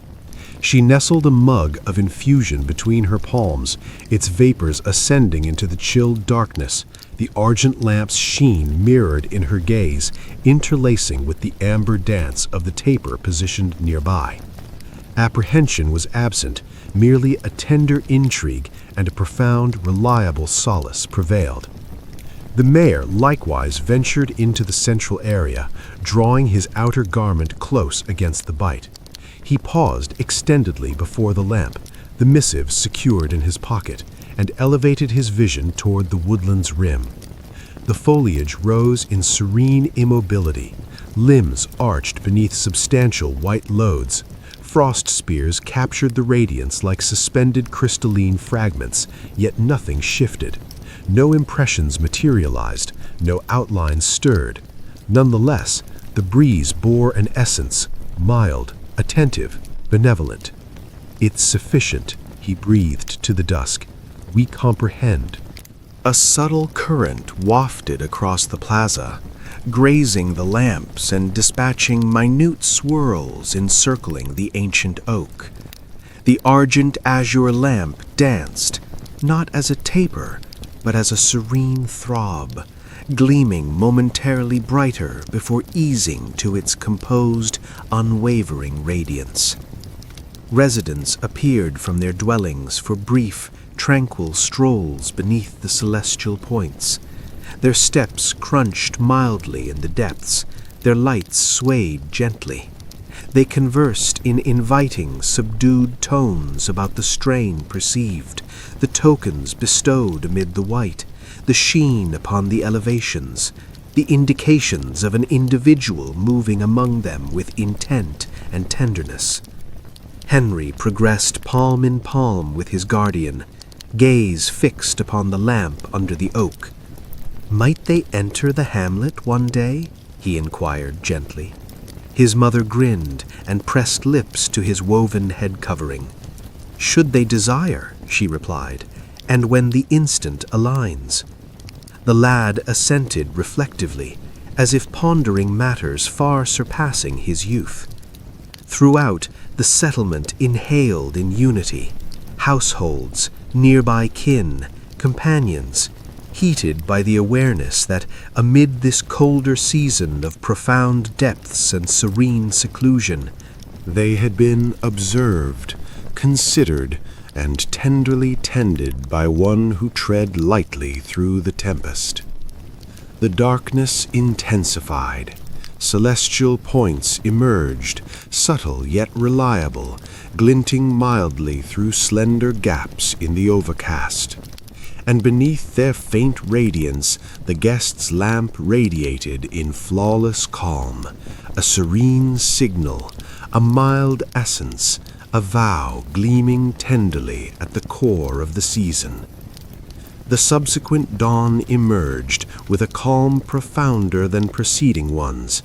The canopy proved ashen, nearly pallid, as if adopting hues from the white beneath. Crystalline tendrils swirled across every pane in refined designs, coils, limbs, undulations, akin to minute narratives sketched by the season's touch. Upon Clara's awakening, the initial perception was a subtle gleam upon her chamber's inner surface. She rose gradually, still swathed in her cover, and drew nearer. Her exhale misted mildly on the barrier. Then it appeared, delicately inscribed in the rime, not etched, not incised, but softly imprinted as by covered digits, a modest emblem, a ring with 3 strokes ascending from its midst, identical to the guest's prior inscription. Clara's inhale paused. She inclined closer, spirit heating despite the chill. No impressions lay beyond her opening, no disrupted white, no trace of nocturnal approach, yet the mark proved evident, refined, purposeful, undeniable. A communication. I linger nearby. You remain accompanied. Clara brushed the rhyme subtly with a single digit. The emblem dissolved nearly instantly, spreading into sparkling beads, yet its recollection endured vividly, a serene certainty nesting in her core. She attired swiftly, enveloped in her densest weave, and ventured into the nascent gleam. Her steps submerged mildly into the new fine layer as she proceeded toward the plaza. She proved not solitary. Nearby folk emerged concurrently, each bearing identical expressions of tender marvel. Mrs. Rose clasped her covered palms to her lips. "The emblem graced my pain as well," she breathed. "In the rhyme, so vulnerable I nearly deemed it a vision." The mayor neared, countenance reflective yet composed. "I discovered it upon my lamp's surface," he murmured gently, "outlined in the finest crystalline. Whomever our guest may be, they drew near last night." Henry pulled at Clara's garment. "It adorned my opening too," he noted, gaze expansive, yet no fear arose. It conveyed benevolence. Clara assented mildly. Indeed, benevolent. Gradually the community converged beneath the oak, where the argent azure lamp persisted its subtle radiance despite daylight. Its mild sheen projected a slender ring upon the white, merging with the ashen dawn. They exchanged discoveries, each recounting the mark inscribed in rhyme upon panes, portals, lamps, even certain barriers, always situated for notice, never imposing, never alarming, merely existent. Mayor Ellison regarded the assembly, tone inviting and reliable. "It appears our guest sought to comfort us," he stated, "to convey harmless intent that they observe in their understated manner." The residents assented, a mild hum of accord ascending like a tender swell. A guardian cradling her young one murmured, "Whomever they prove, they arrived in tranquility." A subtle current traversed the plaza, stirring particles at their feet. The argent azure lamp throbbed faintly, as if echoing their utterances. Henry advanced, gazing affectionately at the enigmatic lamp and its surrounding gleam. "Perhaps they sensed our need for companionship," he remarked simply. And in that instant, all perceived the verity of his observation nesting tenderly in their spirits. The crystalline marks proved no alerts, no pleas, no indications of turmoil. They constituted salutations, serene, season-tender greetings from one who navigated mildly through the white. An individual who tread lightly, bestowing tokens, extending radiance, inscribing communications in rhyme merely to affirm, "I remain here." And for a hamlet swathed in profound depths and tranquil seclusion, that communication imparted a potent comfort uniquely its own. The community navigated the dawn with a tenderness bordering the reverent. Every stride, every utterance, every exchanged look bore the serene recognition that an unseen yet indisputably mild presence lingered near amid the seasonal woods. The rhyme emblems had altered something, not dramatically, but in the understated, spirit-touching manner benevolence often achieves. They heeded the chill, they eased the detachment, they rendered the substantial white less an obstacle and more a cover enfolding a locale intended for protection. They softened the isolation. They made the heavy snow feel less like a barrier and more like a blanket wrapped around a place meant to be held safe.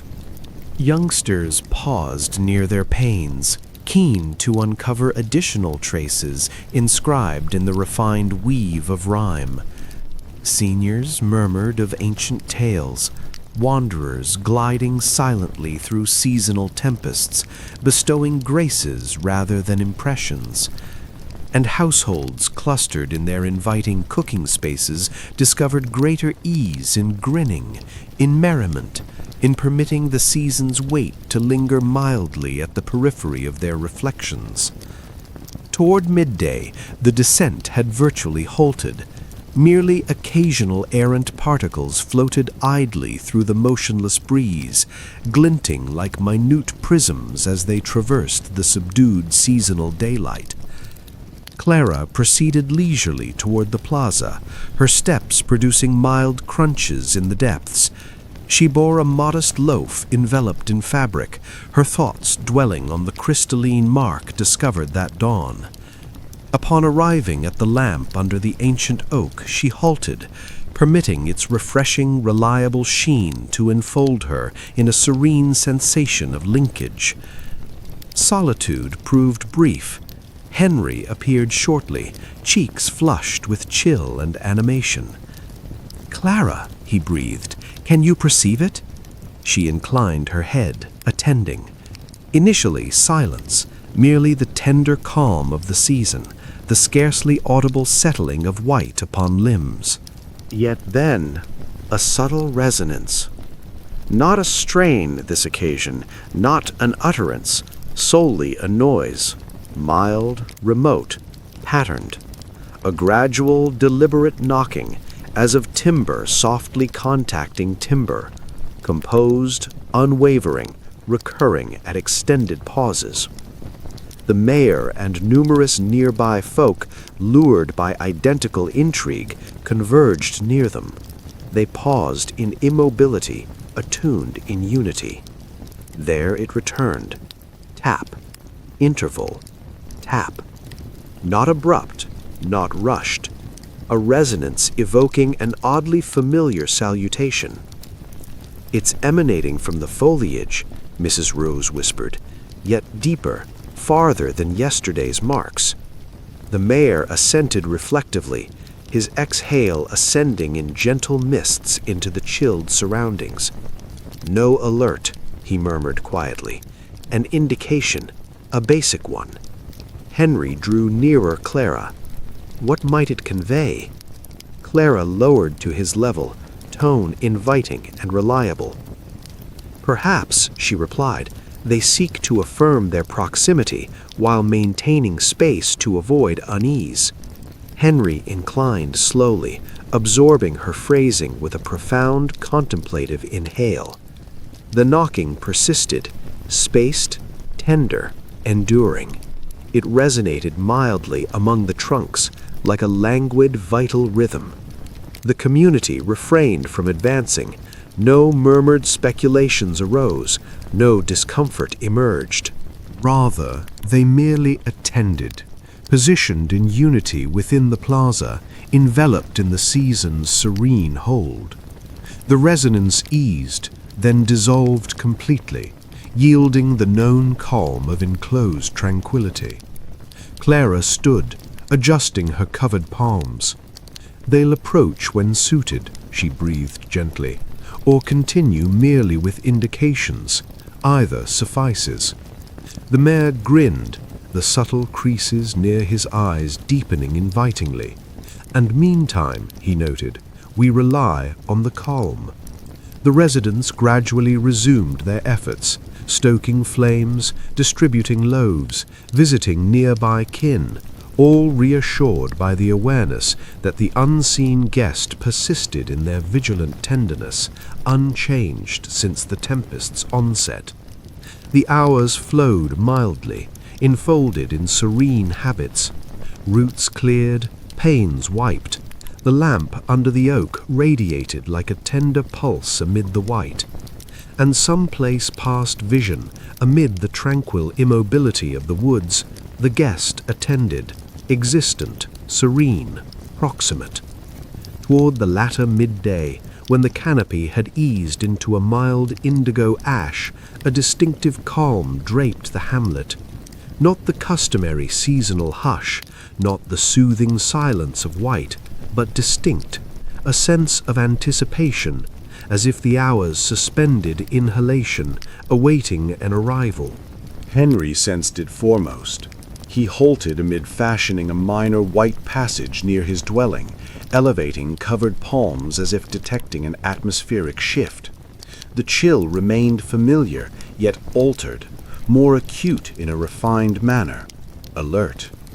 Clara, transporting a sheaf of additional fuel toward a nearby residence, perceived it likewise, a mild tingle at her nape, as though an invisible gaze observed with benevolent, subdued eyes. Even the mayor, positioned near the lamp beneath the aged oak, registered it. He directed his vision toward the woodland's perimeter, where the guest's groove lingered pristine, and noted a subtle glint in the breeze. A solitary particle, not commonplace. It descended gradually, radiating mildly, gleaming like a minute fragment of celestial brilliance. It settled upon the mayor's covered palm, resting there, more luminous than surrounding white, vulnerable as an exhale. He blinked, inhale pausing tenderly. Then another descended, and another. Presently, a mild torrent of gleaming particles floated from the expanse, not vivid to startle, not striking to overwhelm, merely tenderly radiant white, each one capturing lamp sheen and sparkling like finely ground lunar dust. Youngsters inhaled in marvel, elders traded inviting, astonished looks. The entire community ventured outdoors, lured by the refined allure. "It's descending radiance," Henry breathed, extending both palms as the gleaming particles nestled mildly upon his covers. Each throbbed briefly before easing to usual white. Clara elevated her countenance skyward, permitting several to rest upon her wrap. "They appear vital," she whispered, like immersed in celestial gleam. The descent stayed mild, tranquil, unwavering, no current, no haste, merely a tender fall of luminous particles that lit the hamlet like minute lamps floating from above. The argent azure lamp under the oak throbbed subtly, mirroring the mild sheen of the enchanted descent. Its radiance overlapped with the falling ones, fusing inviting amber and refreshing argent into a consoling, visionary aura that swathed the plaza in serene enchantment. Beneath the descent, the residents converged anew, not from concern, not bewilderment, but communal reverence. Mrs. Rose placed a palm to her chest, tone mild and quivering with feeling. "This evokes a grace." The mayor assented gradually, gaze mirroring the tender sheen. "And a communication, a mild one." "What nature?" a youthful male inquired, utterance subdued. The mayor regarded the foliage, where trunks rose stately and mute beneath the gleaming particles. "That we remain protected," he replied finally, "that an individual observes quietly, tenderly, with tenderness." Clara drew nearer the lamp, observing as the twirling particles illuminated its inscribed designs. "It conveys an offering," she breathed. "A token of luminous white?" Henry assented, tone brimming with uncomplicated assurance. "They're affirming their presence." The descent persisted, coating the hamlet in a slender, sparkling stratum that glinted at lamp contact. The mounds gleamed like expanses of fragmented opals. The summits radiated as if sprinkled with celestial powder, and the trunks swayed mildly, shrouded in a tender brilliance appearing internal. It endured merely minutes, then the gleam gradually waned, yielding commonplace white once more, serene, immaculate, tranquil. Yet in the residents' spirits the radiance lingered, for the guest had communicated anew, not through phrasing, not impressions, not inscriptions in containers, but with illumination, a tongue ancient beyond the season, a motion as tender as the tempest itself. And as dusk enveloped the vale in mild indigo shades, the hamlet felt more inviting than ever, brushed by an essence seeking not, yet bestowing abundantly. As the hours eased tenderly into twilight, the hamlet radiated with a comfort extending far beyond mere lamp sheen. The luminous descent had imprinted itself, not solely upon summits and foliage crowns, but within every spirit that had beheld it. Even presently, as commonplace particles floated mildly from the expanse, the white appeared to retain the radiance, harboring a subtle resonance of celestial gleam upon its ashen facade. The atmosphere proved chilled yet not harsh, motionless yet not vacant. The variety of seasonal calm that seemed infused with essence, with inhalation, with a tender recognition that something stirred mildly just past vision. Henry, progressing alongside his guardian upon the freshly compacted route, halted abruptly. "Can you perceive it?" he breathed. His mother paused beside him, attending.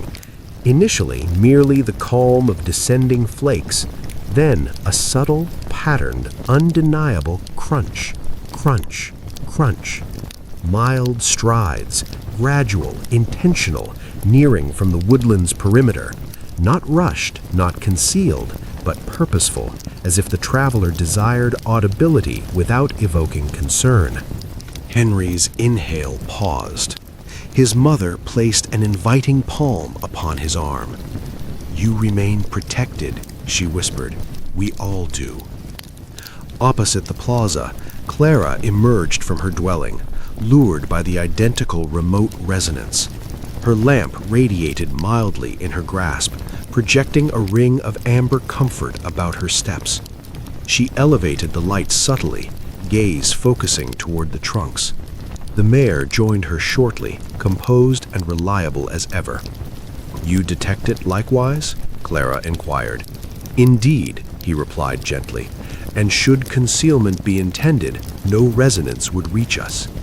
The community converged gradually, not in apprehension, but in serene reverence. They shaped a mild arc facing the foliage, lamps gleaming like modest lunar orbs in the deepening gloaming. The strides clarified, crunch, crunch. Proximity increased, yet rather than materializing from the limbs, the noise ceased precisely where the guest's subtle white groove commenced, at the very spot the argent azure lamp had been bestowed the prior evening. A suspended hush ensued, then a tender rustle, a gradual shift among the boughs, and ultimately something entered sight. Not an individual. Not yet. A lamp. The identical, refreshing, azure-pale radiance observed floating through the trunks the previous dusk, now reposing mildly upon a new mound at the woodland's boundary. Positioned there. Bestowed there. Clara inhaled mildly in surprise. Another lamp, yet distinct. Its structure evoked interlaced tendrils, sculpted with exquisite refinement. Its sheen proved milder, not faded, but gentler, as if intended for nocturnal hours rather than assemblies. A missive rested against its foundation. Henry advanced foremost, though deliberately, pausing to seek the mayor's assent. The mayor assented, offering a consoling grin. Henry lowered carefully, elevated the missive, and extended it to Clara. She parted it with tender digits. The script matched the prior elegant flow, and the inscription read, "For your roots, for your evenings, for your strides through the season, I tread mildly alongside you." The community descended into a serene, heartfelt calm. Mrs. Rose placed a palm to her chest. "They're safeguarding us." Clara sensed her throat constrict with comfort. Not as an unknown, she breathed, but as a companion. The mayor surveyed the woodland's rim. Though shades among the trunks ran profound, he perceived an essence there, mild, enduring, courteous. "Gratitude," he murmured gently, speaking not to startle, but to recognize. His tone floated through the chilled breeze, inviting as a fireplace. The limbs swayed subtly, not from current, but as if replying, and then from deep within the foliage, borne faintly upon the calm, a tender exhale. Not phrasing, not summons, merely an inhalation, composed and mortal, like a serene recognition. Henry clasped Clara's palm. "They're tangible," he breathed, "truly present." The mayor lowered beside the new lamp, elevating it with caution. "We'll position this adjacent the initial," he noted, "so the radiances may gleam in unison." And thus they proceeded. Dual lamps now radiated beneath the oak, one refreshing and azure-pale like lunar beams, the other mild and argent like the white's own luminescence. The residents paused a while, permitting the serene instant to envelop them, the offerings, the presences, the tender strides retreating anew into the foliage. The guest had not revealed their countenance, they had not uttered their identity, yet their communication proved evident. Each token, a solitary strand in a tapestry of seasonal benevolence. You remain observed. You remain protected. You remain accompanied amid the white. As darkness reclaimed the veil once more, the community assembled serenely beneath the aged oak, lured by the sheen of the paired lamps reposing in the white. The azure-pale radiance of the first interlaced with the gentler argent luminescence of the second, forming a mild ring that extended outward in a flawless, tranquil arc across the pallid ground. It evoked as if the trunk itself had transformed into a protector, its limbs cloaked in white like tender seasonal wraps, its core radiating invitingly in the combined lamp sheen. Households positioned at the ring's perimeter, their exhales ascending into the dusk like slender vapor strands. Voices remained subdued, motions unhurried, merely the composed existence of folk united by serene marvel. Clara lowered near the lamps, sweeping a fine layer of particles from their foundations. She perceived their comfort, not the warmth of flames, but the mild heat of essence, like clasping a companion's palm amid profound chill. Henry lowered beside her, gaze broad with reverence. "It appears the radiances converse," he breathed. Clara grinned mildly. Perhaps they do. The mare advanced, steps producing gentle crunches in the white. He regarded the ring of sheen with a reflective, tender countenance. A ring, he whispered, an emblem of safeguard and cohesion. The community traded serene assents, doubt absent regarding the intent behind the guests' offerings. With every lamp bestowed beneath the oak, with every inscription in rhyme, with every tender luminous descent from the expanse, the essence clarified. These proved motions of tenderness, of proximity, of an individual treading mildly alongside, desiring serenity without disrupting their vulnerable seasonal calm. The mare lowered, placing his covered palm upon the white within the radiance. It felt more inviting here, as though the lamps crafted not solely illumination, but a modest haven of tranquility. "Let us reinforce the ring," he murmured quietly. And thus the residents proceeded. They kindled their own lamps, amber, inviting, known, and positioned them deliberately encircling the pair of enigmatic ones. Gradually, flames awakened one after another, their radiance merging with the refreshing sheen in a tender union. Presently, the ancient oak rose at the heart of a broad arc of gleaming illumination, inviting amber interlacing with mild argents and azures, forming a serene luminescence that extended to every nook of the plaza. Youngsters positioned petite white forms within the ring, celestial points, hares, avians, uncomplicated figures shaped by covered palms. Their merriment proved subdued yet luminous, harmonizing exquisitely with the sheen. Seniors reclined upon seating partially engulfed in white, observing with satisfied grins. The comfort of fellowship gleamed in their gazes. Clara retreated to appreciate the complete arc. "It evokes," she breathed, her exhale tender as descending particles, "as though we crafted something in unity." Henry assented, clasping his covered palms to his form, an offering in return, he noted. The mayor grinned, gaze composed and abundant. "Indeed," he concurred, "a communication of ours." The arc transcended mere illumination, beyond lamps. It evolved into an emblem of communal marvel, of cohesion, of tender appreciation for the unseen companion traversing the pallid woods. As the residents gradually retreated to their dwellings, wearied, comforted, heated, the radiances endured, gleaming mildly beneath the oak. A haven of tranquility, a serene vow radiating through the chill.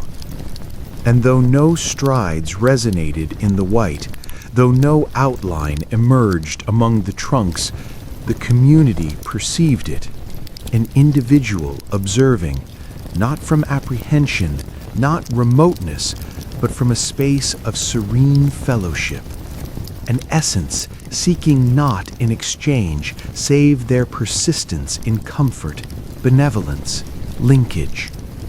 The arc radiated profoundly into the darkness, a signal of optimism interlaced into the season's calm. Darkness intensified over the veil like a tender plush drape, and the arc of lamps beneath the oak gleamed more vividly than ever against the advancing obscurity. Their unified radiance, inviting amber woven with refreshing argent azure, crafted an ambiance so tranquil, so mildly luminous, that the hamlet appeared to reside in a realm subtly detached from the broader seasonal expanse. The calm proved serene, consoling, vital. Clara paused at her pane for an extended while, observing the arc, reliable and constant. The sheen mirrored in her gaze as she cradled her infusion with both palms, permitting comfort to permeate gradually into her digits. Each lamp danced as if inhaling, a tender throb of essence that expanded her spirit with serene thankfulness. Henry, in his modest chamber opposite the passage, gazed upon the identical radiance. Repose eluded him yet. Rather, he felt enveloped in something affectionate and significant. He breathed to the dusk, "Rest well, whomever you may be," and inexplicably he sensed the darkness reply. In the mayor's residence, he rested a palm reflectively upon the creased missives bestowed by the guest, the mild communications of comfort and serenity, before securing them cautiously in a timber container reserved for items too precious to misplace. The lamp arc persisted its radiance, and then the instant emerged, a tender, uncommon shift in the breeze, akin to the season inhaling. The lamps danced, not in apprehension, not alert, but recognition. The mayor, perceiving alteration, ventured outdoors and drew his garment close. Clara followed suit. Presently others converged, their strides subdued upon the mildly compacted white, their lamps unlit, for the communal sheen in the plaza sufficed abundantly. They assembled, encircling the arc, and just past its reach, where radiance met shade, the descent intensified briefly, twirling upward rather than downward, as if captured in a mild exhalation. A form, not wholly visible, not wholly concealed, positioned just beyond the ring's grasp, not alarming, not spectral, but mortal. A contour swathed in the season, motionless and serene, observing with profound tranquility, a companion amid the white. The community refrained from advancing. Necessity was absent. Their immobility, their receptive spirits, their serene appreciation conveyed sufficiently. The form elevated one palm gradually, tenderly, releasing a subtle gleam of luminous white from their grasp. The particles ascended like mild celestial points, floating upward and outward until nesting over the lamp arc in a closing, refined grace. Every lamp intensified momentarily, radiating invitingly, exquisitely, impeccably. The argent azure lamp gleamed most vividly, dispatching a ring of tender radiance outward across the plaza, like a mild undulation through liquid. Then the form lowered their palm. The gleam waned. The contour retreated, and with a gesture as serene as repose, they pivoted and dissolved into the trunks. Not suddenly, not strikingly, but as if merging with the woodland's seasonal inhalation. The residents paused, motionless, heated not by flames, but by sentiment. Tranquility, linkage, essence. Henry breathed farewell, though it evoked no parting whatsoever. Clara placed a palm upon his arm. "They'll revisit," she whispered, "when the white requires another companion." The mayor assented serenely, gaze fixed upon the woodland's rim. "No," he murmured gently, "they never truly departed." And beneath the tranquil oak, the lamps radiated onward, inviting, exquisite, reliable, a flawless arc of radiance in a realm enveloped in white. Gratitude for accompanying this extended, tender voyage into a colder season, swathed in marvel, benevolence, and serene enchantment. As you ease toward repose, permit the mild sheen of those lamps to persist in your thoughts, a cue that even amid the chilliest periods, comfort discovers paths to us in unforeseen ways. Allow your inhales to decelerate. Permit your reflections to dissolve tenderly into calm. Let your spirit repose in the serene radiance of this narrative. And regardless of where you attend, from the United States, Europe, Asia, Australia, or any corner of this wondrous world, appreciation fills me for your presence here. May your evening prove tranquil.